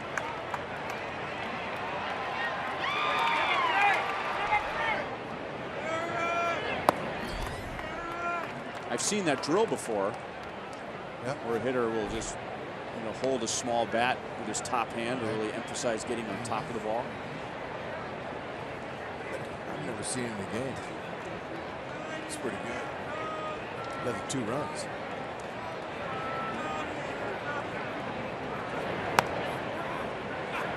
Three and 1. This Rodon right here that we're seeing reminds me of the Rodon we saw 2 spring trainings ago when they took the wrappers off him. We had a televised game on Fox Sports Kansas City, and he must have struck out every Royal he saw. I mean, like 9. He had to at least 8 or 9 strikeouts.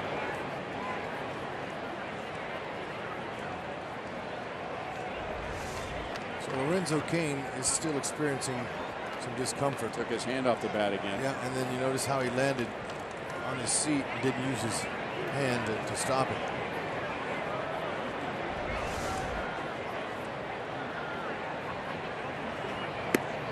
So he takes a walk. And that's Rodon's first.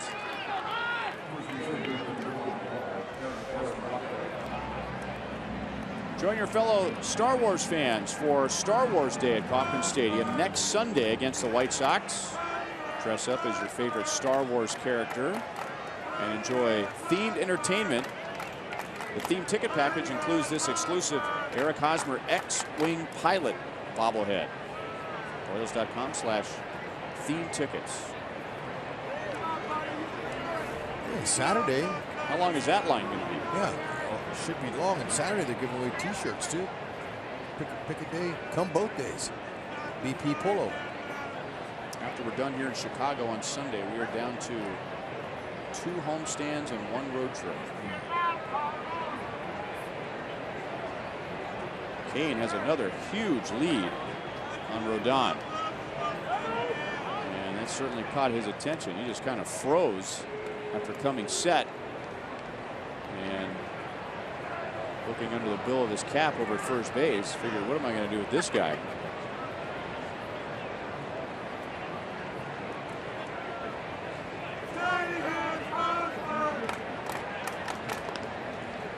Pretty deliberate move. Ever since Pettit left the league, we haven't seen too many left-handers that have great moves.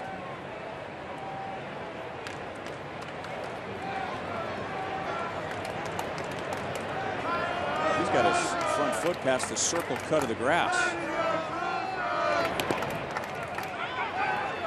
That hit the home plate umpire. And Cain moves up to second base. That could have been a wild pitch, but it sounded like it may have gotten Clint Fagan on the shin guard.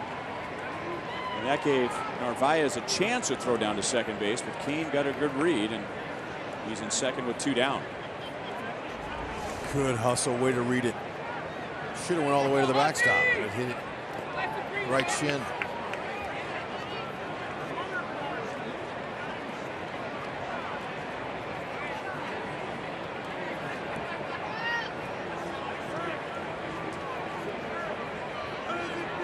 He's hurt.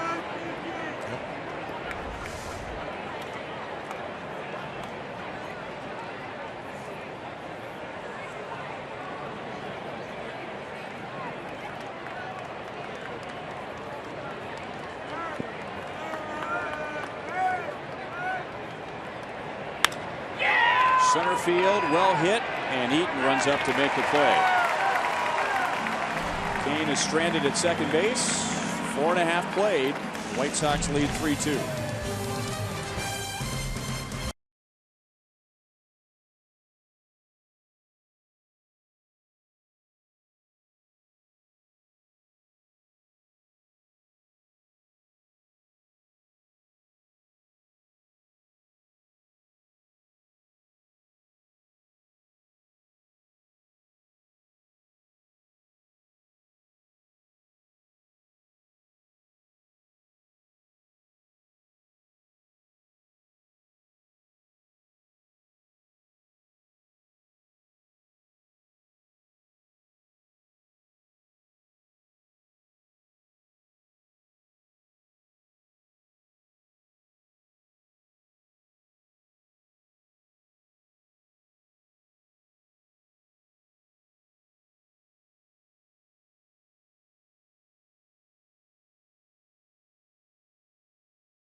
A little glow to the moon tonight because of the rain in the area.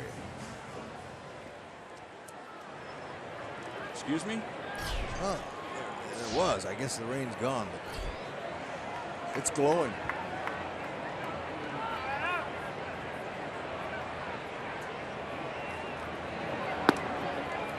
Is that a proven phenomenon? No. That the moon glows more when it was raining earlier in the day? My astronomy class, I failed.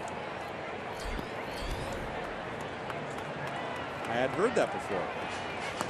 Didn't make Which I think I've said quite a few times over the last 5 years. But that was one that caught me off guard. I thought maybe I'd missed that detail because you said it with such conviction. Adam Eaton drives it to deep right, and it's off the chain link fence. And the Chicago White Sox, for the third time in 5 innings, have a leadoff double. It's the second for Adam Eaton. The only out he's made was a line out to Alex Gordon in the 3rd inning.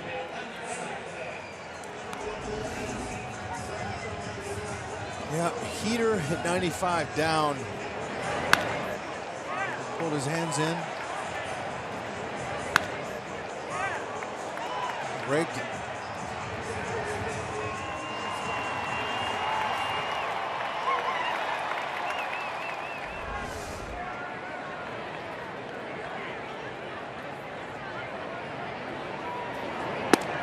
Breaking ball strike to Anderson. He singled in the time run in the 3rd inning and then scored the go-ahead run. He has one of the 2 stolen bases tonight against Ventura.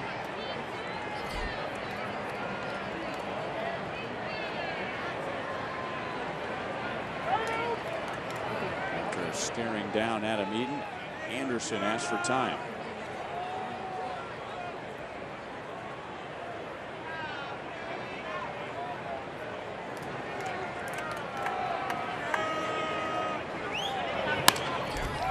That'll get Eaton to 3rd.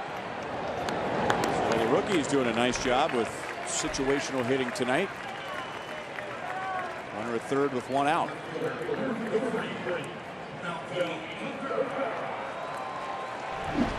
A reminder, as you enjoy Colt One, look forward to Miller Time later in tonight's game, brought to you by Miller Lite. And the Royals will have to bring the infield in for Melky Cabrera. He drove in a run. In fact, he drove in the guy at 3rd. Adam Eaton with a sacrifice fly. Ground ball past Hosmer, and the White Sox take a 4-2 lead. Melky Cabrera hasn't gotten many hits against the Royals this year. He is batting under .240, but he has 12 RBIs in 13 games against the Royals. He hung it. His first curveball that's hung up there, and he's able to get the top of it. He wanted the underneath of it to get a sac fly, but he'll take the knock.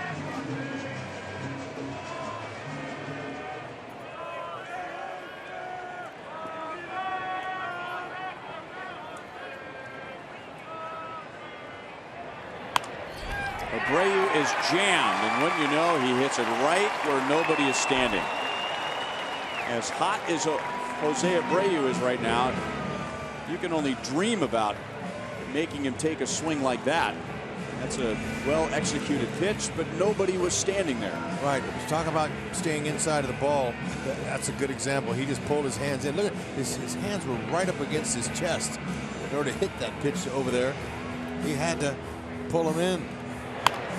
Look at that. I told you how much he loves going that way. It's amazing how a big guy like that doesn't want to pull the ball. He's thinking middle of the field, an opposite field. Well, he's a big, strong hitter who plays in the American League Central Division. And I would imagine he's seen a lot of Miguel Cabrera and how much Cabrera uses the right side of the field. Yep. That's a good example.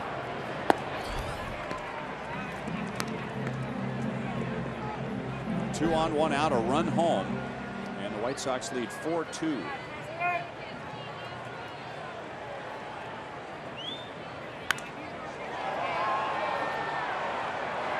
Hooking, And out of play. Nice play. Great hats. Let's show you the directions. Look at that. More hits to right. I'm not surprised, but I'm a little surprised about the ones to left. It's a good hitter. Ground ball base hit right field. Cabrera is going to be waved home on Kane. And the throw is up over Butera. Ventura is lined up perfectly to back it up. Justin Morneau gives the White Sox a 5-2 lead.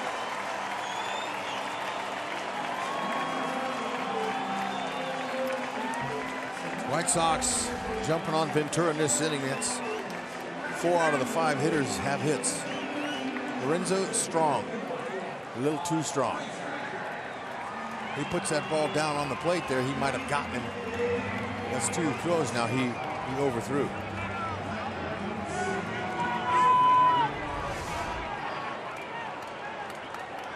But it's a good thing Ventura was backing up. Or else they would have had second and third, less than 2.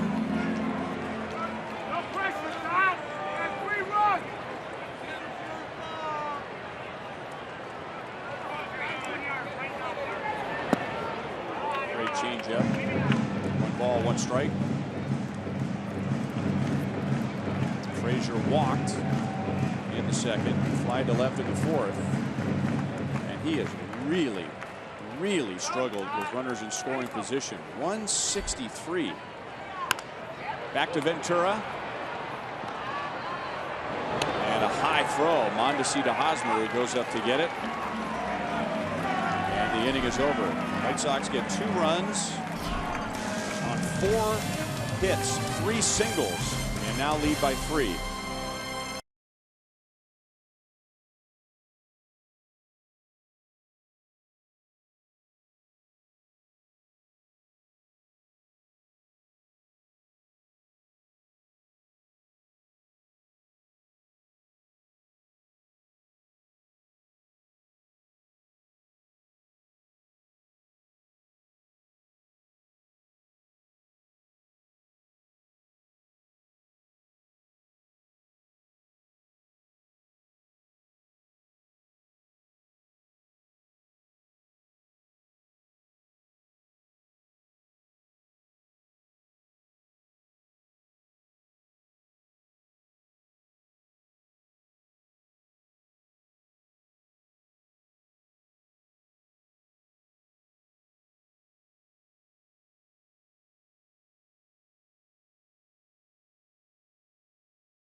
The Missouri Lottery. Every ticket you play gets back to schools across Missouri, so play it forward with the Missouri Lottery.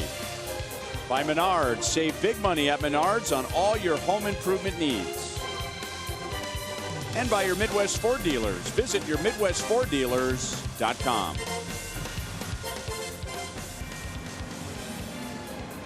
White Sox have 9 hits in the first 5 innings. 3 times they've had a leadoff double, all 3 times. Double has turned into a run. Well, the last time we had a Sonic Slam inning was Wednesday, and Kendrys Morales cleaned out the pot. That was worth $3,700. Tonight, Karen Reimel from Clinton, Missouri is our contestant. So if the Royals hit a home run out of the park in this inning, Karen wins $100. A grand slam out of the park, and Karen wins $25,000 from Sonic and the Royals. Throw is offline, but Abreu keeps his foot on the bag, and Kendrys Morales, who has driven in 2 tonight, is 1 for 3. Rodon allowed those 2 runs in the first inning. No runs on 2 singles over the last 4 in the 3rd innings. And he has struck out 8 tonight. Yeah, last 6 starts, he's 4-0 with a 1.91, and I can see why. He's aggressive. He's got a good fastball, low to mid 90s, slider, changeup. He's got good command with all of them, and he's confident. Plus, he's a competitor. Put all those things together, you got a potential 15-game winner, maybe more.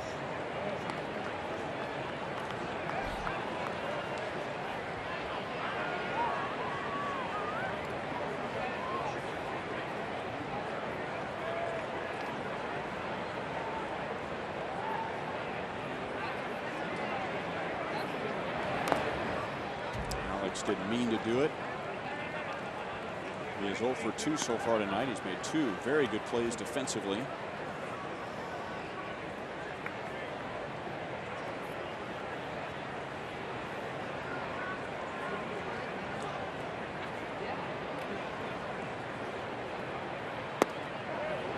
There's the slider, and it's 1-2.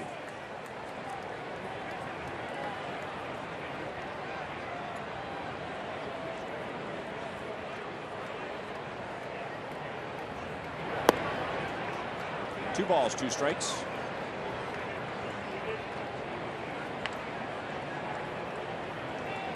Orioles got to try to work on that pitch count, get it up, get him out of the game, get into their pin. That might fall. It will. 96 pitches now thrown by Rodon. There you go. Fans, the weekend starts early because every Thursday home game is Buck Night. Come enjoy Royals baseball while saving some hard-earned cash. Enjoy delicious hot dogs and peanuts for just $1 a piece. There are only a few Buck Nights remaining, so get your tickets now for Thursday Buck Nights at the K by calling 1-800-6-ROYALS or online at royals.com/promotions. Sure. $1 hot dog.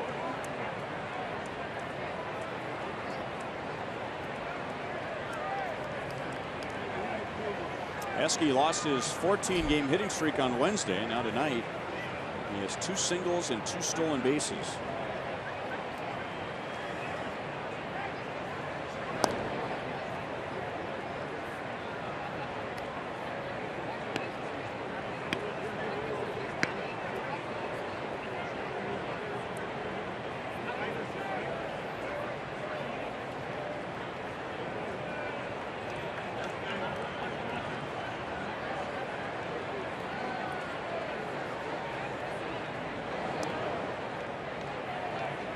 Imagine Rodon is going to be very careful with every Royals base runner tonight, as the Royals have stolen 3 against him.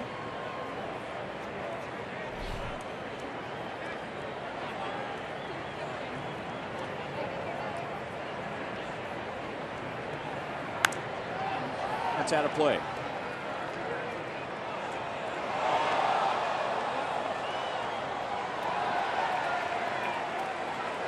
Stolen base in 10 straight games. The Royals have 52 stolen bases since the All-Star break. That's the most of the major leagues. 52 stolen bases in 52 games.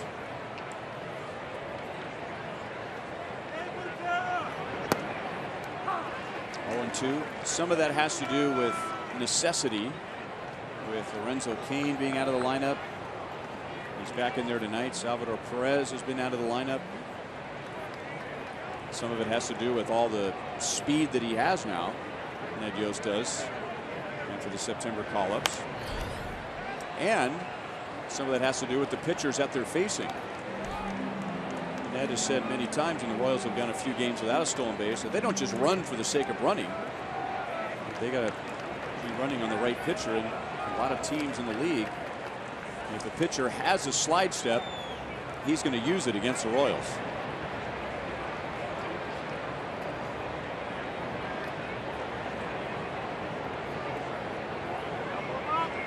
There's a slide step, and it's down and away to Escobar. 1-2.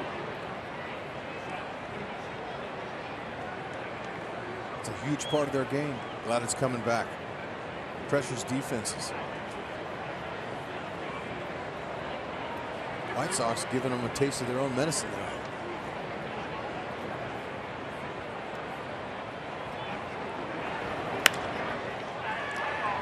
Garcia fades back in right field, squares himself. 2 outs, and Gordon is back to first. And they begin to move around now in the White Sox bullpen.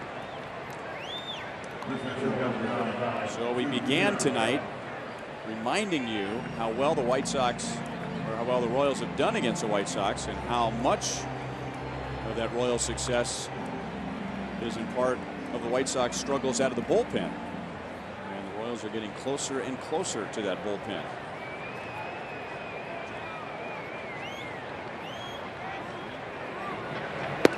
Fastball for a strike to Drew Butera.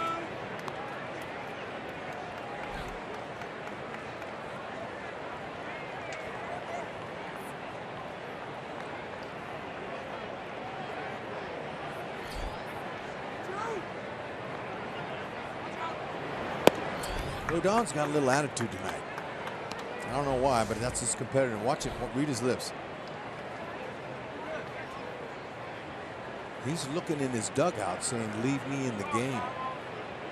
He must have seen somebody scrambling around in that bullpen. Yeah, he did.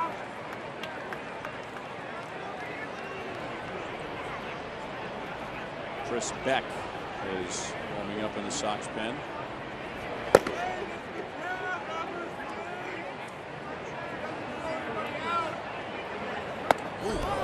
Hello. Watch out.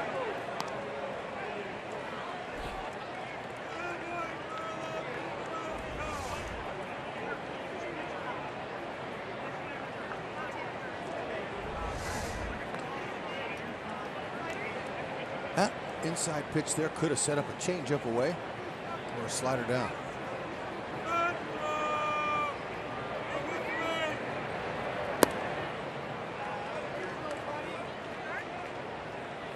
What was that? Little bite slider. Yeah, okay. At 90? Wow. Like a, There's something off speed. yeah, his changeup.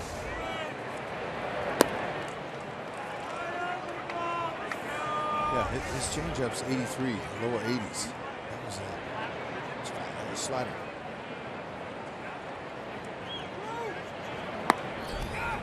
Butera takes a walk.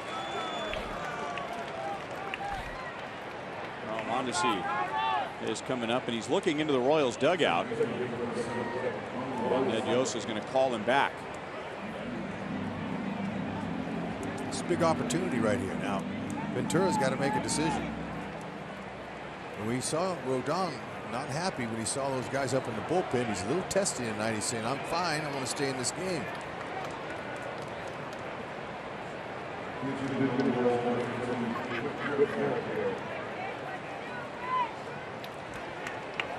So Whit Merrifield with 2 on, 2 out.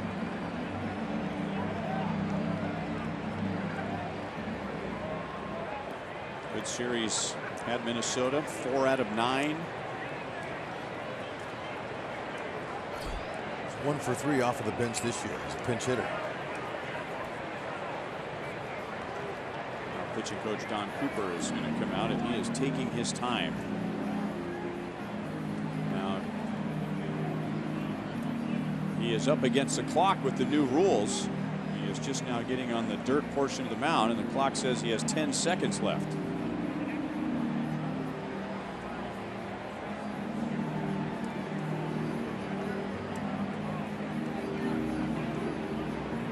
Plate umpire Clint Fagan arrived as the clock hit 0, and Don Cooper heads back to the dugout. I don't think that was intended to give Beck time to warm up. Maybe they just needed to go over Merrifield because he wasn't in the starting lineup. It's possible, but this is the time to get Rodon. He's at the end of his time here tonight. Time to give him a parting gift. See if Whit can be aggressive and get one. Pitch number 108 is down and away.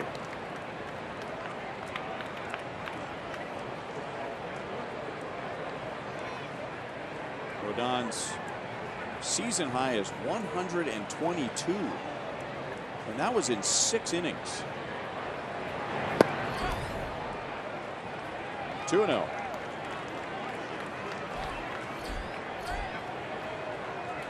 Here's where you get him here. 2-0. He's going to try to get me over fastball. Merrifield got to be looking for that here in this count. 2-0.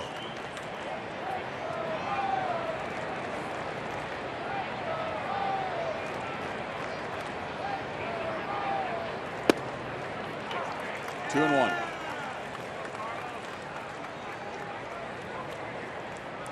Didn't want it coming out of my shoes there. He's at the end. He had to throw a strike.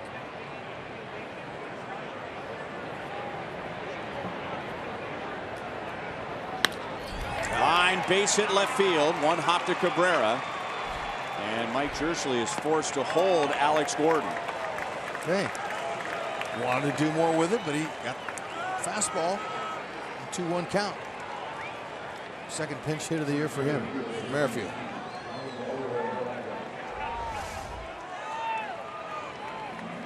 Yeah, good easy swing.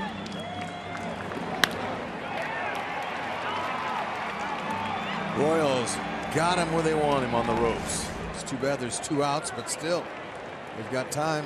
The Royals this year, with them loaded, are hitting .307 with 3 slams.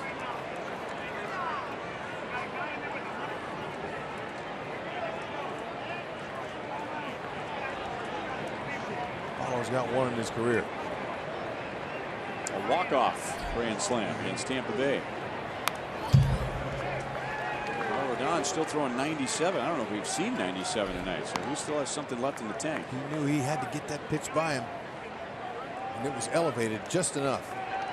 If it's down in his wheelhouse, Apollo hits that right back up the middle.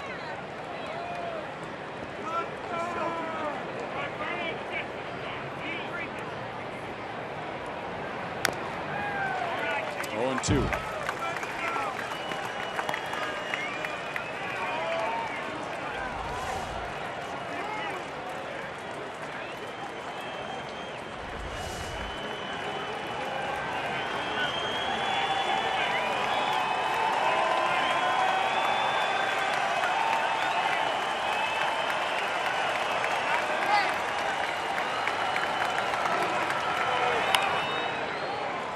Still 0-2.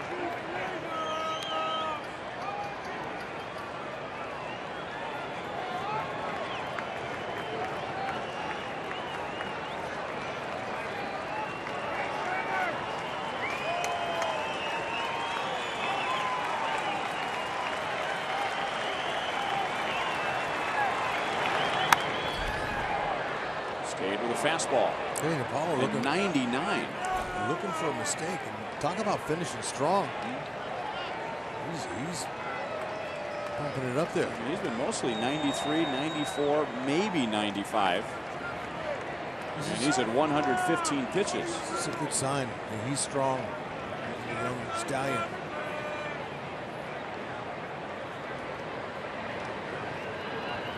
Again, his season high is 122, and that was in only 6 innings. So he's pitched well to this point, but it's taken a lot to get to this point.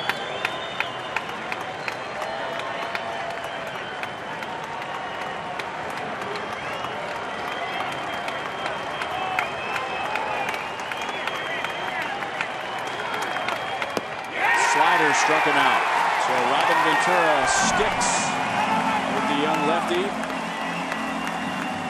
Royals load the bases, but Rodon strikes out Paulo Orlando for a 3rd time tonight, and Rodon has 9 strikeouts in 6 innings.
Whit Merrifield off the bench. It's a pinch hit single. Batting for Mondesi, so he will take over at second base to the bottom of the 6th inning.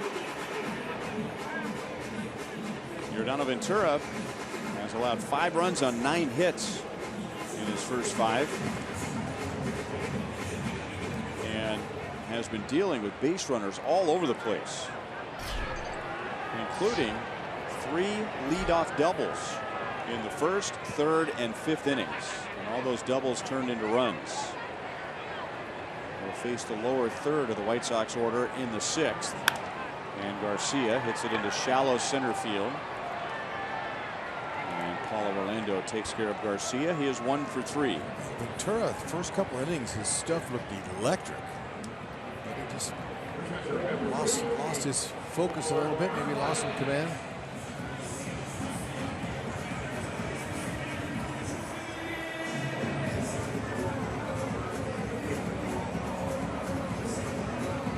Narvaez fouled out to left. Alex Gordon made a sliding play on the warning track, and he's flied out to center field.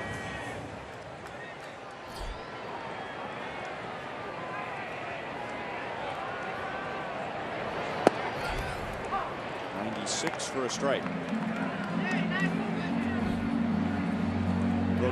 Carlos Rodon has struck out 9 Royals. The White Sox have done a good job of avoiding strikeouts. They've had quite a few hits with 2 strikes as Narvaez flies out to left. Ventura has struck out only 3.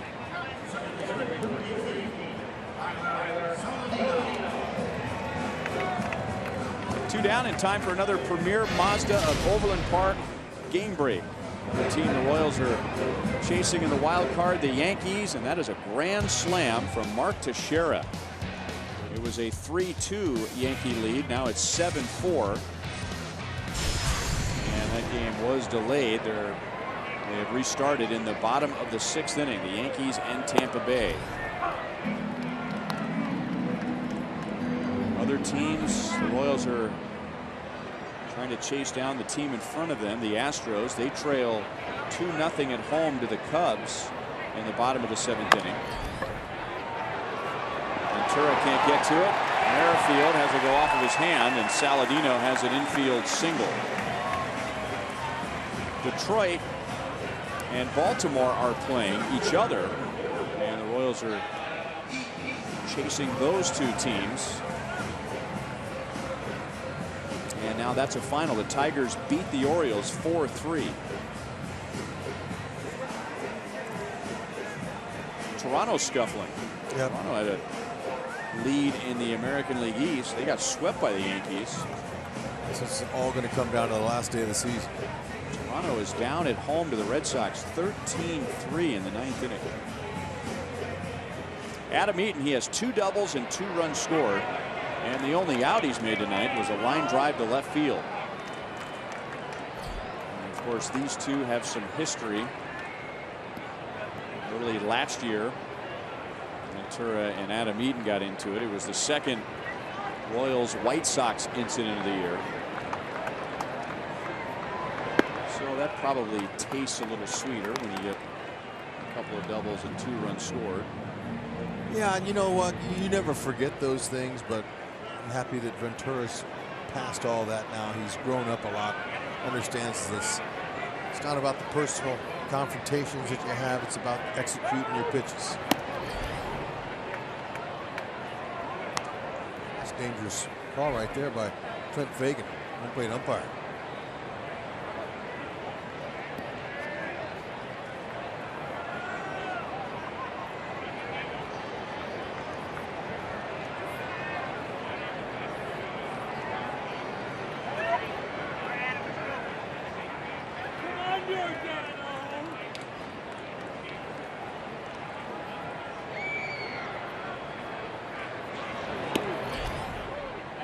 Just missed inside, 2-0.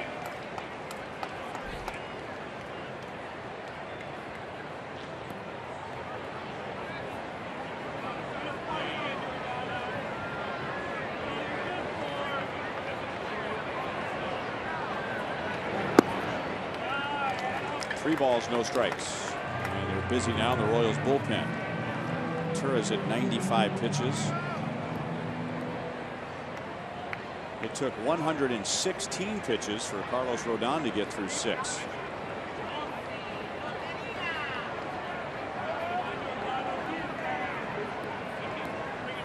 Ventura and Eaton are not on the same page.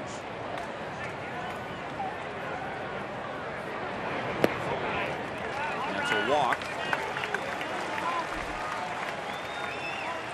Giordano's second.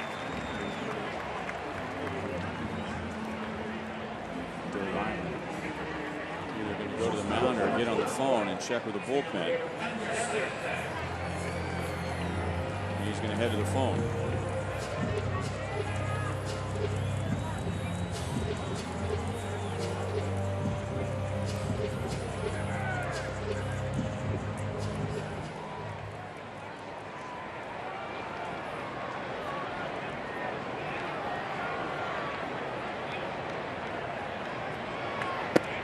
Tim Anderson swings and misses. Anderson has driven in a run, he has scored a run, and he's helped set up a run.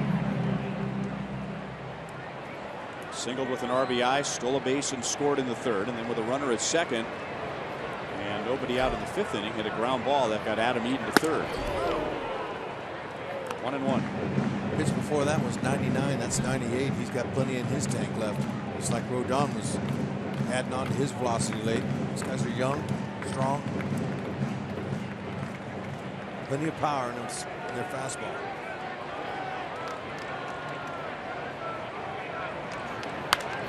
Jammed him. Anderson can really run, but Escobar has time. So the White Sox strand 2, and at the end of 6, Chicago leads 5-2.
Royals scored first. Kendrys Morales drove in 2 more on this trip. He's driven in 12 in 4 games.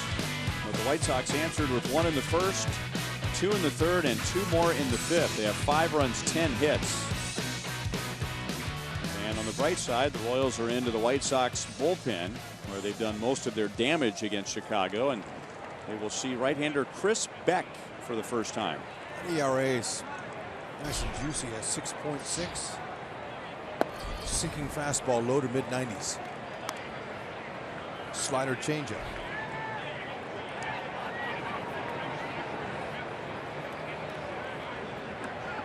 He is a product of the White Sox farm system. A 2nd-round pick 4 years ago. Cuthbert jammed and hits it out to Saladino for the first out.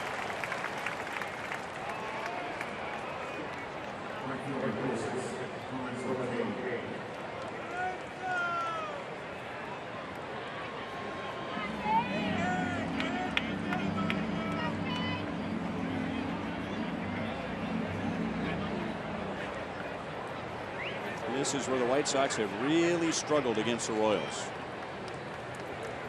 Late in games and with the lead. Lorenzo's been on all 3 times tonight. He has singled, reached on an error, and walked. Looks at a fastball at 95. We'll see how he looks here, but to me, he looks like he's maybe 60%, 70 maybe with his swings.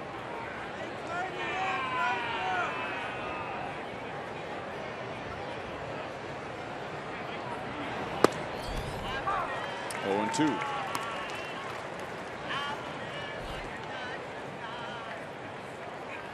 He has a base hit tonight, essentially swinging with one hand, which is hard to do if he was hitting off of a batting tee, let alone facing a big league pitcher. Right.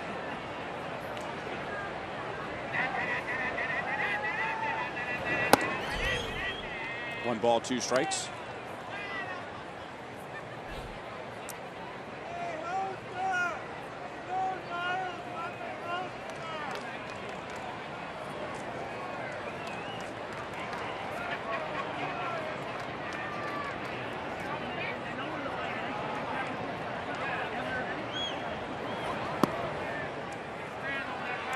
Some movement to it. 93. It's because those other ones at 95, it's too hard to sink.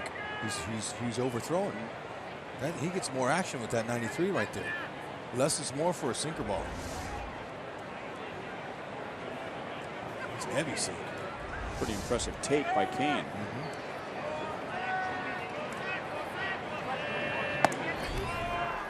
3-2.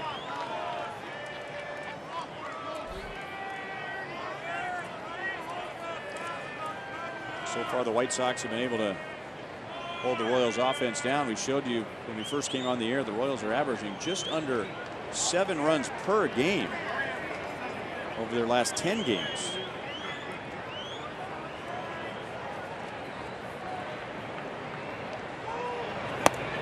And Kane walks, which is pretty good for having a barking wrist. Kane's on for a 4th time tonight, 2nd time by way of a walk, and Robin Ventura is going to go deeper into his bullpen.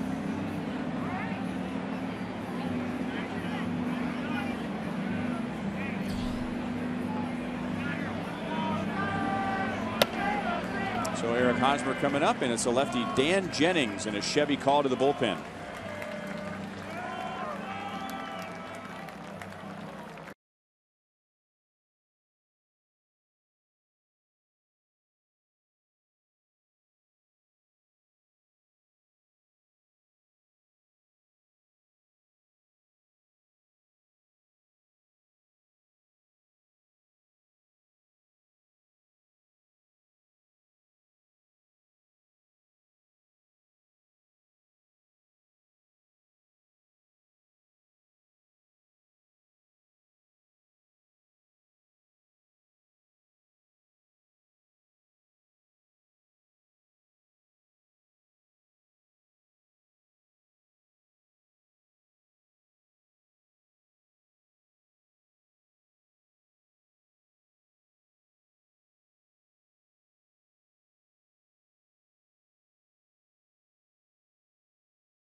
In the 7th inning, 1 on, 1 out. Royals are 9-3 against the White Sox. The White Sox are 3 out of 9 in save opportunities. And in the 7th inning or later this year, the Royals have outscored the White Sox by 19 runs. Here's the only lefty in Robin Ventura's bullpen, Dan Jennings, the former Cornhusker. They'll get Eric Hosmer with 1 on, 1 out.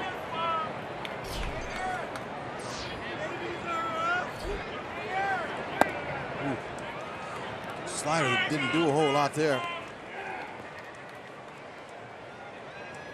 Low 90s fastball. Haas hasn't done much off Jennings.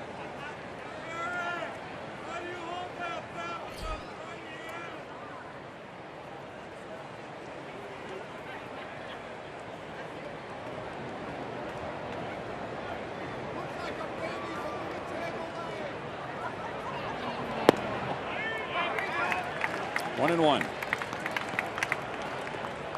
Hosmer was 0 for 3 against starter Carlos Rodon. Well, that's one of the reasons why Haas is having a tough time with Jennings. That ball broke 3 feet.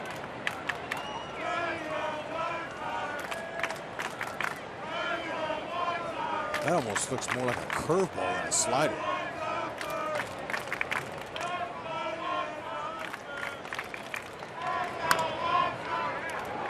Saladino gets the out at second base. No double play, but that was a tough fielding play, and then he had a tough angle just to get it to second base. Now he's got great hands. Saladino, he has a good high baseball IQ too. He's what Robin Ventura was saying before the game, a big league player. Anderson, nice footwork there. No chance. Got everybody ducking.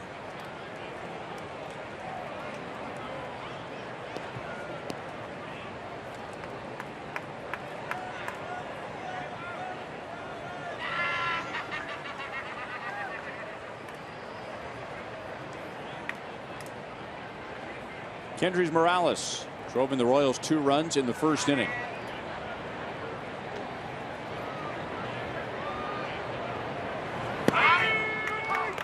Oh, and 1.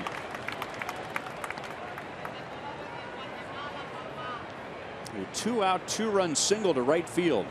So the Royals, before the top of the 1st was even done, had a 2-0 lead, and they haven't scored since.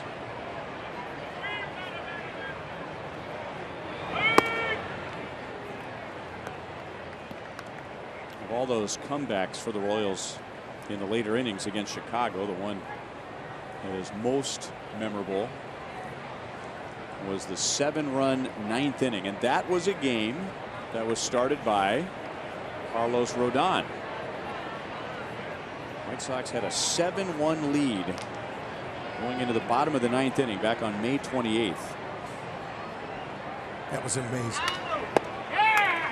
That was an incredible comeback. A lot of fans will never forget it. He's beating Morales on the fastball.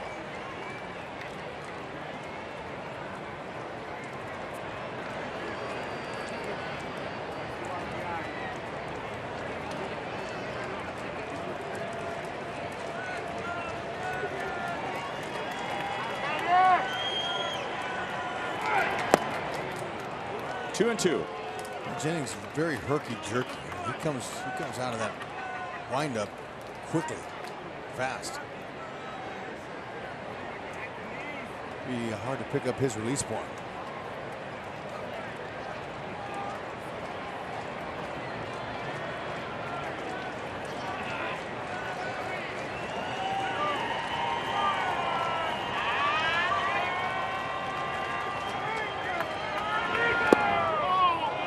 Just down and away, and Jennings was on his way to the third base dugout thinking the inning was over. I don't blame him. That's a good spot. That's right where you want to throw it. To Morales. Just down. Thank you. Nope.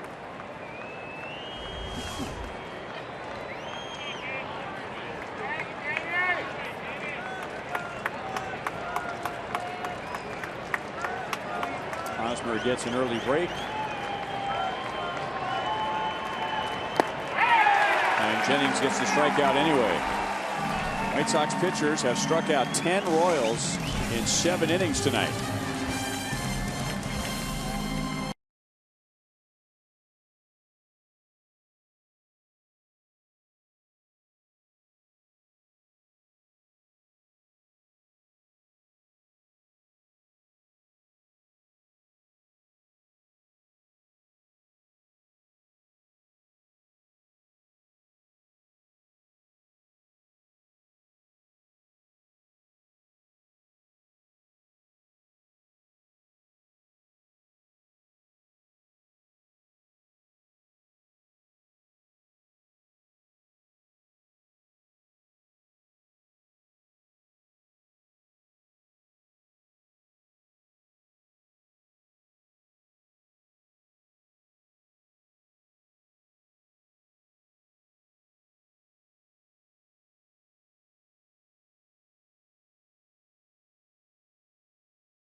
In Chicago, 5-2, White Sox holding on here. Ladies, you don't want to miss out on Girls Night Out next Friday, presented by the Kansas City area Chevy dealers. While the VIP packages are sold out, all fans can enjoy activities and entertainment will take place prior to the game in the outfield experience. Plus, the first 10,000 ladies to walk through the gates will receive a royal blue fabric sling bag, courtesy of Kansas City area Chevy dealers. Proceeds from the event will benefit the American Heart Association. So go red for women. Visit Royals.com today to purchase your tickets.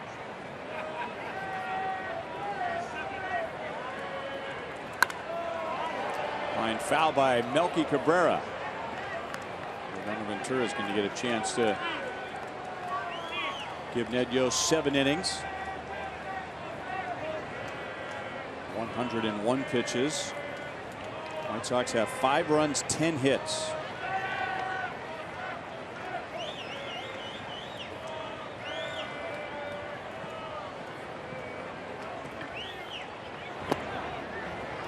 One and two.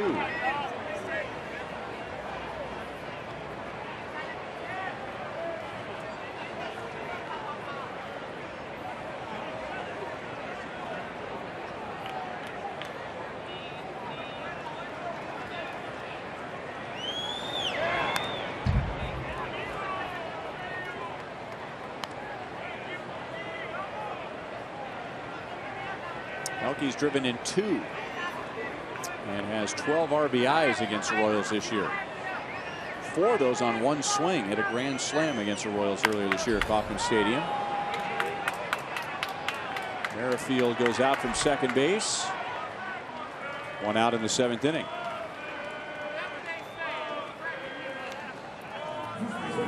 All right, Hud, what do you think? Alex Gordon, Jeff Francoeur? Yeah, I think sprint trivia question. I think that's the one, or the ones. White Sox are trying to go back-to-back. An individual leading the American League in outfield assists. And the last time that happened was the Royals. Jeff Francoeur in 2012, Alex Gordon in 2013. Nice work. Yeah, we doubled up on him. We got him. Well, I'm glad that was the answer, because that was the only guys I could come up with. Yeah, me too. I was thinking, well, our Royals, we're always up at the top in outfield assists. Frenchie, by the way, is hitting over 350 with the Marlins. They got a double off of Kershaw tonight in their win against the Dodgers. Fernandez won. Punched out 14. We've seen that act. Yeah. And he spun Kershaw's cap with a line shot right back up the box for a base hit. He likes to hit too. 2-1 on Abreu. It's pulled foul. Let's see, how did Clayton Kershaw do tonight? 3 innings, 2 runs, 5 hits, 5 strikeouts. And he threw 66 pitches. Yeah, he looked pretty good. I watched the first couple innings. Same delivery, mid-90s. They could use him. There's not as much a sense of urgency tonight. Had a 5-game lead going into tonight over the Giants. I don't know what the Giants are up to. They're down, but early in Arizona. Ooh. Very deep and foul. You know, when we were in Minnesota and we were talking about all the problems the Twins have had with their pitching, and their ERA was highest in the American League since July the 1st. Yep. The highest in the major leagues was Arizona. 6 since early July. Ouch. Yeah, that hurts. Field throws out Abreu, and there are 2 down. Ventura's 1 out away from going 7 innings. With all that money they spent on Zach Greinke, prospects that they traded away to get Shelby Miller. They traded their #1 overall pick this winter, or excuse me, this June. Dansby. Last June, yeah. Swanson. Dansby Swanson, yep. Yeah, it's been a tough year for them. Ender Enciarte. 111 pitches. And ball 1 to Justin Morneau.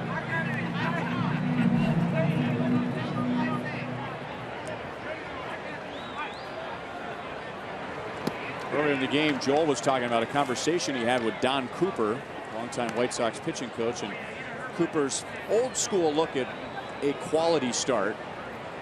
And that is, you know, something that a coach from the older school might say, that 6 innings and 3 earned runs maybe isn't enough. Well, this is kind of an old school effort by Yordano Ventura tonight. It's not a great start. He gave up 5 runs, but he hung in there and he still gave his manager 7 innings. That's right.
Game. It's Miller time, brought to you by Miller Lite.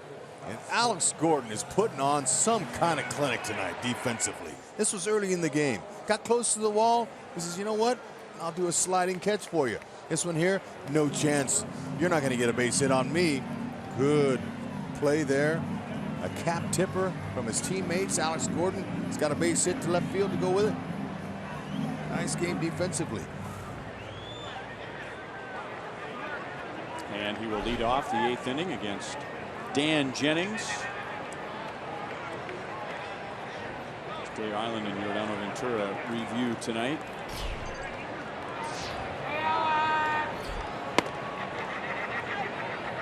Everybody in Lincoln is watching this matchup.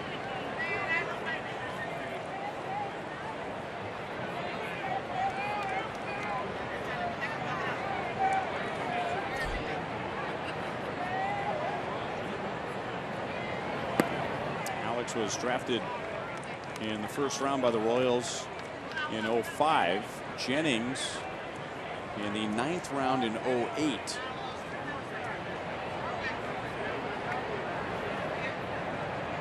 Alex, of course, from Lincoln. Jennings grew up in Des Moines. 2 balls and 1 strike. Born in California, Berkeley, California, Dan Jennings, but grew up in West Des Moines. Went to Valley High School, where his high school team won state championships in 2004 and 2005, and then on to Nebraska. So he missed Alex by 1 year. 2-2.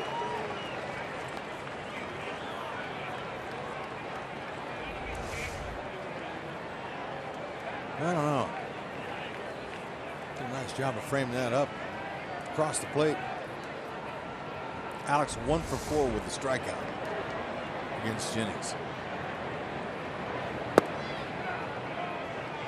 Full count. See how quick he comes out of his release, man? I mean, that's really tough for a hitter. Another thing he does too, Hud, is he comes set and holds for a while.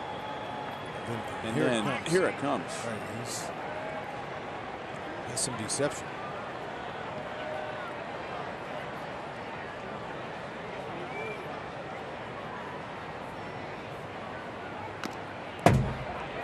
Do it again.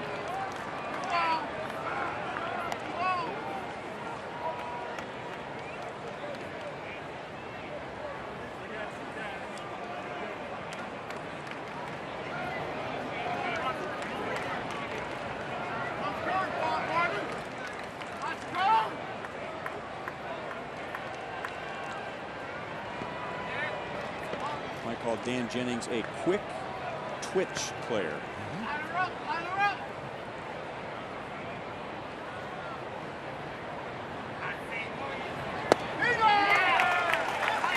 One down. He's nasty. I mean, you just got to wait and wait and wait, and then here it comes. Yeah, he's good tonight. All right, Panera takes us around the league. We talked about that Marlins-Dodgers game. Clayton Kershaw returning to the big league level. Yankees in front of Tampa Bay. That's a team the Royals are chasing. So the Tigers and the Orioles. So good to see those two teams playing one another. Tigers win. So they're tied with the Orioles for the 2nd spot. And Houston is batting in the bottom of the 9th inning. Down 2-0 to the Cubs. Good night for John Lester. And now that is just final. Just this moment. 2-0 Cubs over the Astros.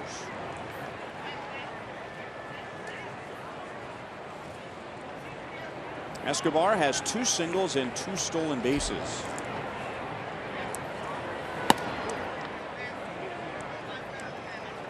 Gives the Cubs their 90th win.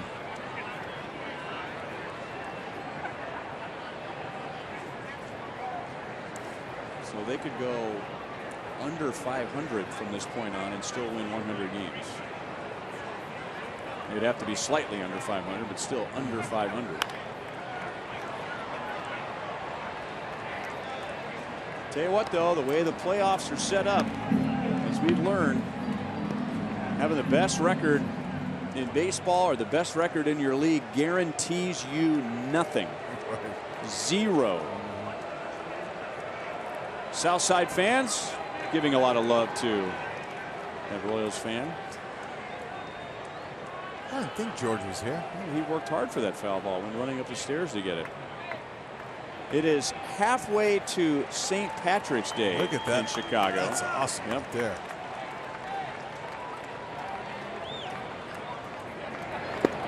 There's got to be some sort of antibiotic, right, that he could take for that, or I don't know, but if that's dyed, not painted, he's got a long time with that. Could be paint. might be his hairdresser next to him there. They're talking about it. He's got his gloves on. Got his St. Patty's Day beads on. He's got to get the award tonight. He's got his Irish flag. I like the eyebrows. Yeah, it's his hairdresser. And she's saying, now, I don't want to be cruel, but it's cool that you're in green, but there's also a reason why you have an empty seat next to you. That's right. Now the guy in back and to his left with the beards, they're wondering how can they get theirs painted that color. I'm going to say neither one of those two is contemplating getting their beard colored green like that guy. Yeah, but they're eavesdropping on the conversation now. The guy in back is.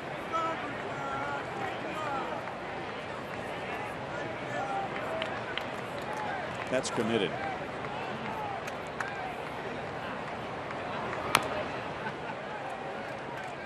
Still 3-2 on Escobar. Of course, St. Patty's Day is a huge deal in Chicago. And they dye the river green. Yep. Oh, he's got a kilt on and everything. Look at that.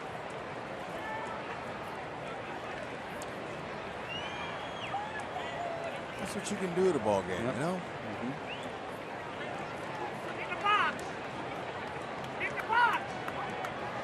What do you think he's dreaming about? St. Patrick's Day? Know what he's going to do after the game. He'll wake up. He's going to go to bed after the game. Oh, he's catching up. Big strikeout night for White Sox pitchers. 12, 9 for Rodon, and now 3 for Jennings. Another full day of baseball tomorrow on Fox Sports Kansas City and Fox. The Red Sox and Blue Jays starting at 11:30 a.m. That's on Fox. And then here on Fox Sports Kansas City, Game 2 with the Royals and the White Sox. Our coverage begins at 5:30 with Hy-Vee Royals Live. You can also watch the games live on Fox Sports Go. And as far as pitching matchups go tomorrow, it's not going to get any easier for the Royals. Well, maybe it will. I was thinking 2 days down the road. Chris Sale on Sunday. James Shields tomorrow. James Shields has a 7.5 ERA, but he'll have a little extra motivation tomorrow. Sure he will. 5-17 ERA over 6. That's with the White Sox and the Padres combined. But with the White Sox 3-10 with a 7.5 ERA. It's a tough year for him.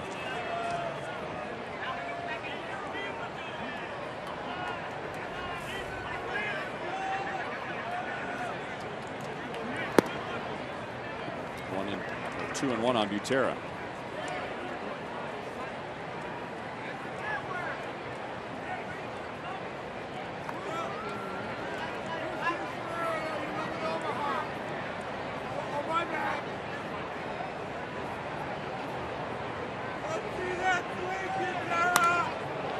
Drew Butera deep in the left field corner, and he just hooked it foul. Trying to add to that career high in home runs. Oh, I thought he had it. Just a little bit too much top hand. Top hand hooks it.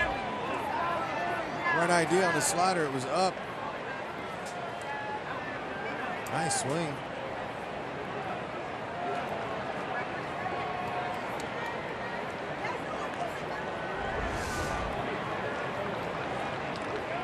Drew homered in the Minnesota series. 4 home runs this year. New career high.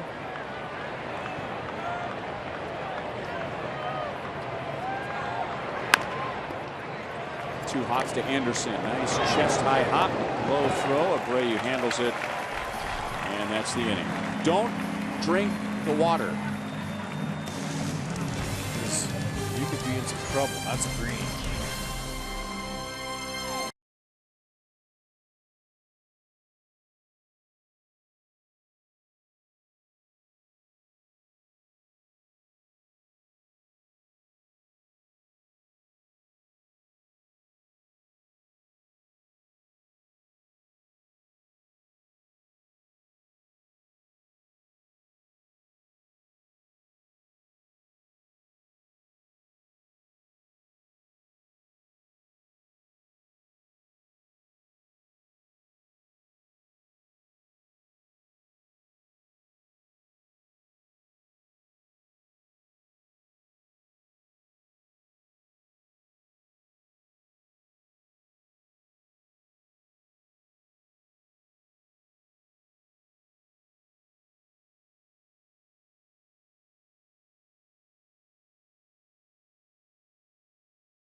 1 in the first, 2 in the third, and then our Chrysler drive to the game. Adam Eaton leading off the 5th with a double. Melky Cabrera singled him home. Jose Abreu got tied up and somehow got a base hit out of that, and then Justin Morneau's single scored Cabrera to give the White Sox a 5-2 lead, and that's where we stand going into the bottom of the 8th inning. Peter Moylan checks in from the Royals bullpen. Donovan Ventura. Not a good night for him, but he gave Ned Yost 7 innings. And after that 2-run 5th inning, finished with 2 scoreless innings. Yeah, you know, he had great stuff early. He just got a little off kilter.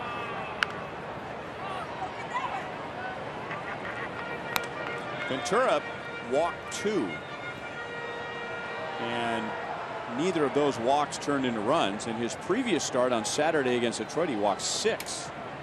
So walks weren't an issue, but Ventura, who can, with the kind of stuff that he had tonight, really accumulate the strikeouts. The White Sox did a good job of avoiding the strikeout. They got some hits with 2 strikes. Yeah, they shortened up their swings. They just put it in play. And they attacked on the bases, stole 2 bags off. Both end up scoring. The White Sox been playing good at home.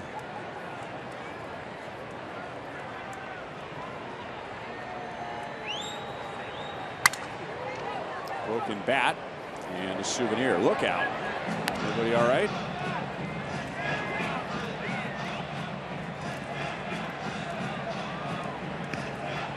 Since September 29th last season, the Royals are 11-4 against the White Sox.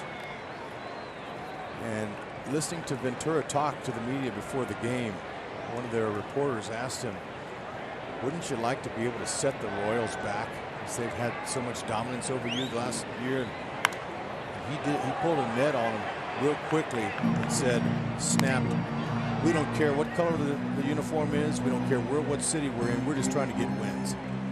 We don't care whoever it is, we're looking for wins.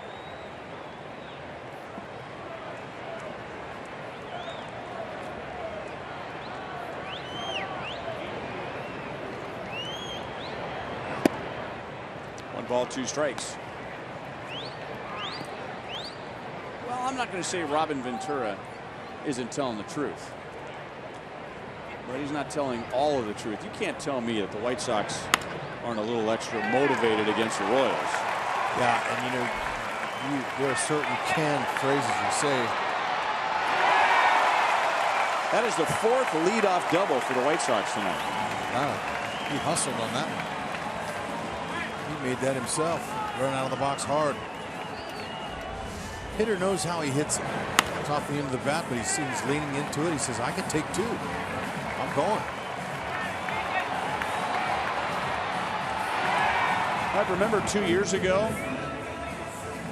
Lorenzo Cain led the charge, but the Royals were in Detroit, and the Royals basically said, we're tired of losing to the Tigers, because the Tigers were winning one division after another. Now, it doesn't mean that the Royals tried harder against the Tigers than other teams, but there was a little extra motivation against the Tigers. Yeah, and there it is.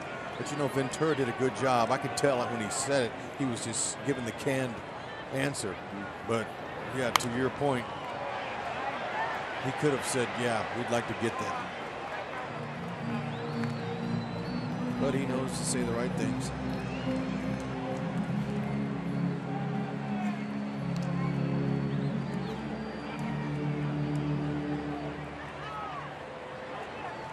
Garcia's 1 for 3. He singled to right field in the 4th inning.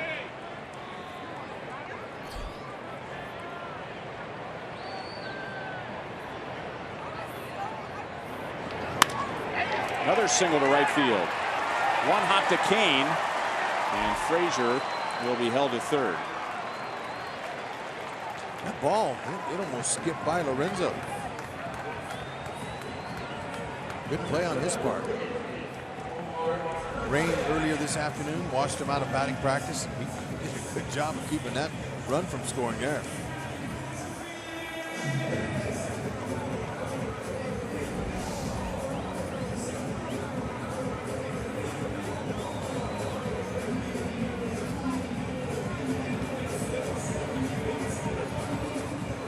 first and third, nobody out.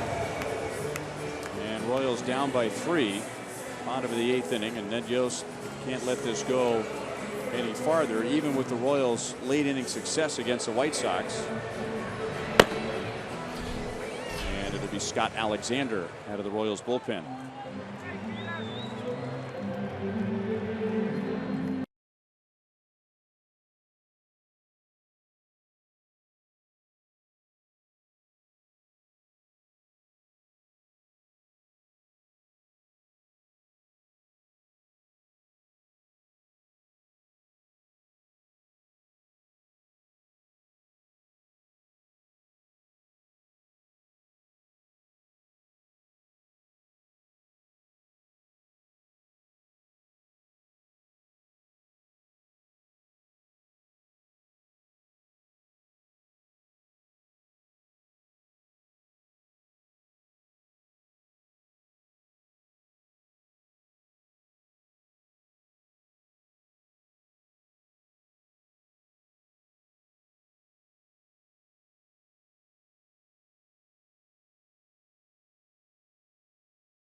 On 5-2 so far. This copyrighted telecast is presented by the authority of the Kansas City Royals and may not be reproduced or retransmitted in any form. And the accounts and descriptions of this game may not be disseminated without the express written consent of the Kansas City Royals Baseball Club.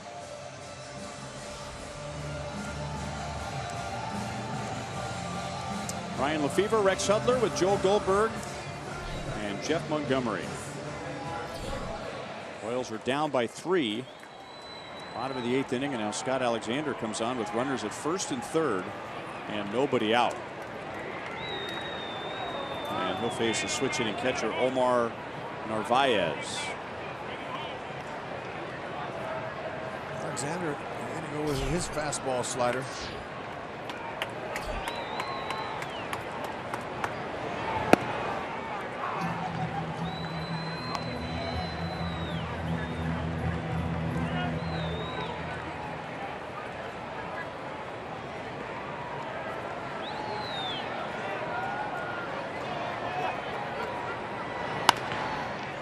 Hosmer. Frazier caught in a rundown. Cuthbert dives to tag him out, but Frazier stays in long enough to allow the other runners to move up. So second and third and one out. Narvaez was batting left-handed. He is listed as a switch hitter. Frazier did a nice job there. He committed. And by that time, Haas had him, so he went ahead and gave it up to Gutierrez. Gutierrez throws a missile down by Cuthbert's able to tag him and didn't have enough time to get to his feet and throw out Homicide.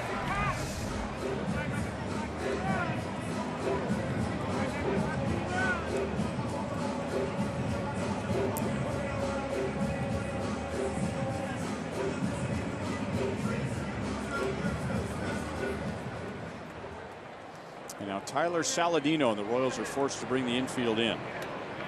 2 more hits against the Royals, including a double, a stolen base, and a run scored.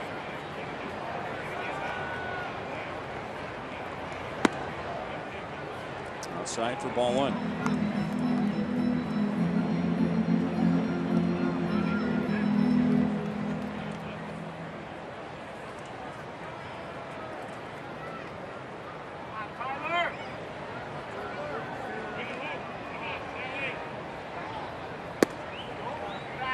Two balls, no strikes.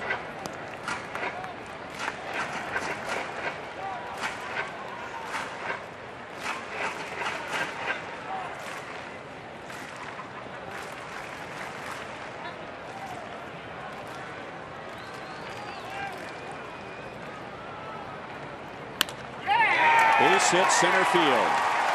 Tyler Saladino always seems to be at his best against the Royals. He has a 3-hit game. Now he drives in 2, and the White Sox lead is 5. He's added to that 328 average with runners in scoring position by staying in the middle of the field. 2-0 count. Got right where he wants it. Infield in, that's always the best place to put it, or look for it anyway.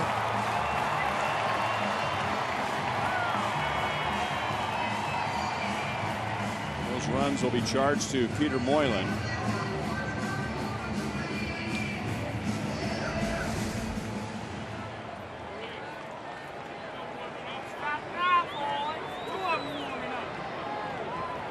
Alexander gets left-hand hitting Adam Eaton, and Eaton's been on base 3 times tonight. He has 2 doubles and 2 runs scored. And Alexander throws a strike.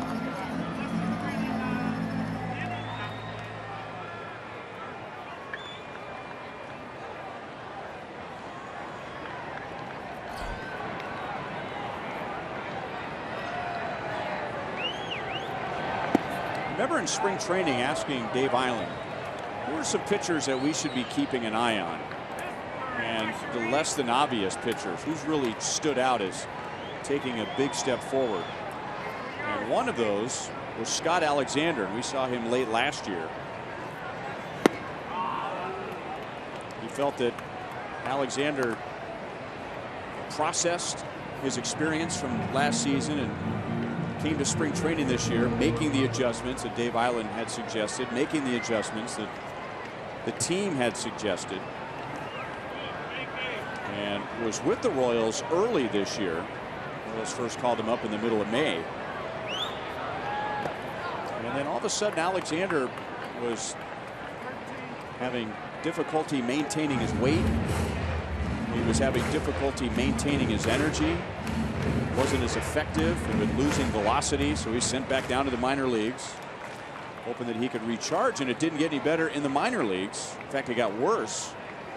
So he went to the doctor, and he was diagnosed as a type 1 diabetic. Spent a couple of days in the hospital. And so on one hand, I mean, that's a life-changing diagnosis. And yet at the same time, at least he had some answers as to why he was feeling the way he was. Yeah, but his stuff is back. He's throwing 95 with a good hard slider. He looks good. Outside of that 2-0 pitch. He plays it to first. 2 down, and Saladino moves up to second base. And I remember he wasn't feeling very well, and he didn't look all that great either. They weren't sure. That's tough when you don't know why. Just getting his big league career started.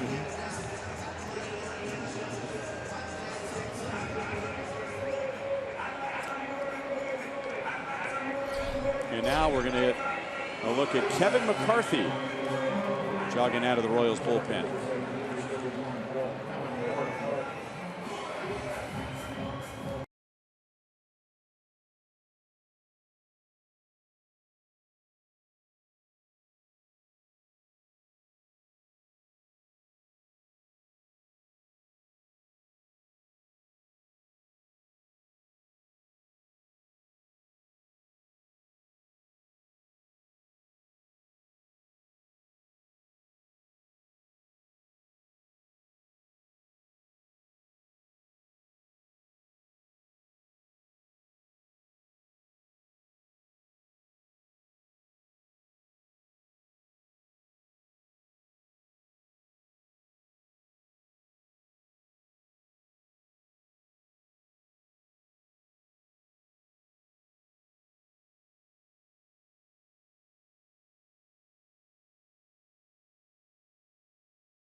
After a half inning, and haven't been able to slow down the White Sox, who scored 1 in the first, 2 in the third, 2 in the fifth, and 2 in the eighth. And here's the big league debut of Kevin McCarthy. Royals' 16th round pick in 2013, born in New York, and now making his big league debut on September 9th in Chicago and facing Tim Anderson, who made his big league debut against the Royals earlier this year. And his first big league pitch, we see the velocity and the movement, and it's inside for ball 1. That'd be a hard sinker. Low to mid 90s. Slider, changeup. And he's a guy you can use multiple innings. That hard sinker there, that'll play.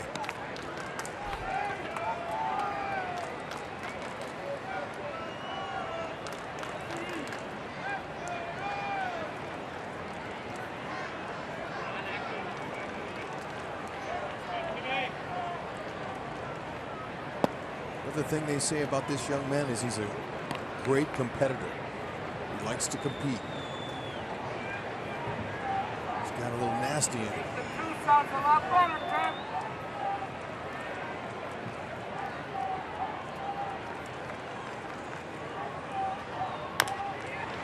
Gets a ground ball. And Cuthbert throws out Anderson. So Kevin McCarthy is officially a big leaguer. As the White Sox are done in the bottom of the 8th. They add 2, and the Royals are down by 5 going to the 9th.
Royals baseball is brought to you by your local Kansas City area Chevy dealers. Visit for great prices on the all-new 2016 Malibu. My Panera Bread, food as it should be with 24 KC Metro locations. And by Academy Sports and Outdoors, right stuff, low price every day.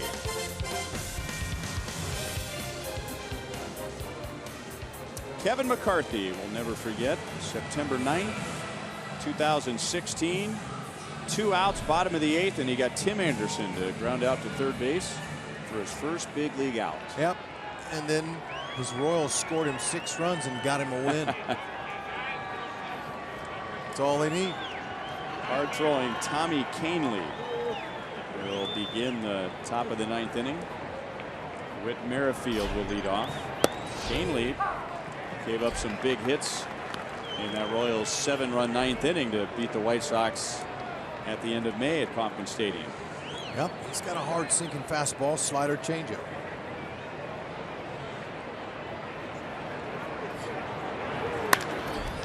Line to center field, but it stays up for Eaton. He's too good.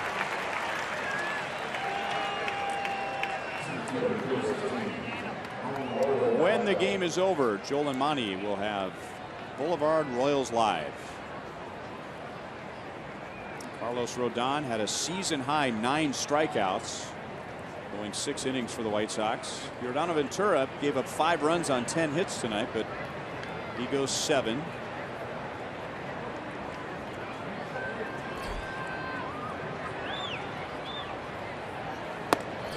Orlando takes a strike. Paulo is 0 for 3. He's also reached on catcher's interference and scored a run.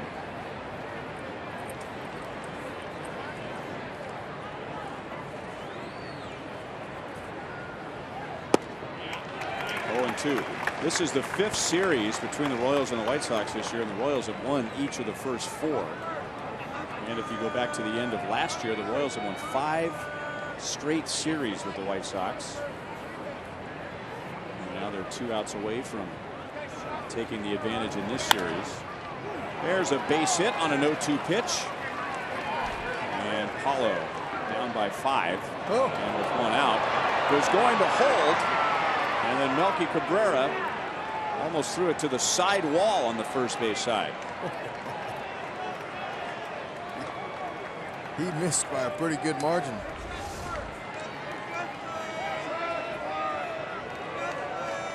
The ball's wet. Slipped.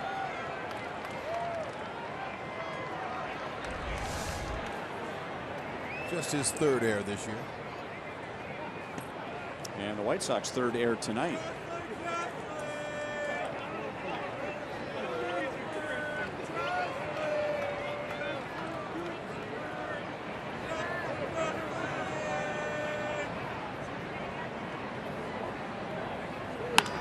Chesler lines it to center field, and again Eaton is there.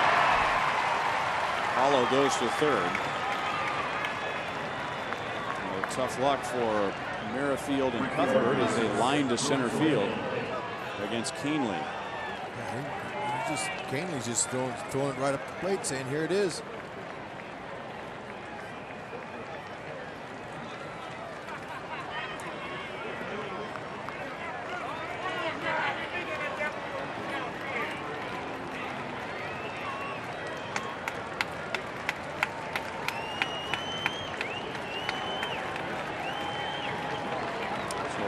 Kane with 2 down. Renzo looked like he was still hurting when he swung and fouled a pitch and then singled in the 1st inning. He looked all right when he reached on an error in the 3rd, and then he's walked in his last 2 plate appearances. Yeah. Some of those pitches, he'd swing at normally.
Almost came back in fair, and Lorenzo, he's hurting. Yeah, he is. Because those 2 walks, there were some pitches that he normally is on, but you can just tell he's not swinging because his wrist is really bothering him. I'd be surprised if he's in there tomorrow.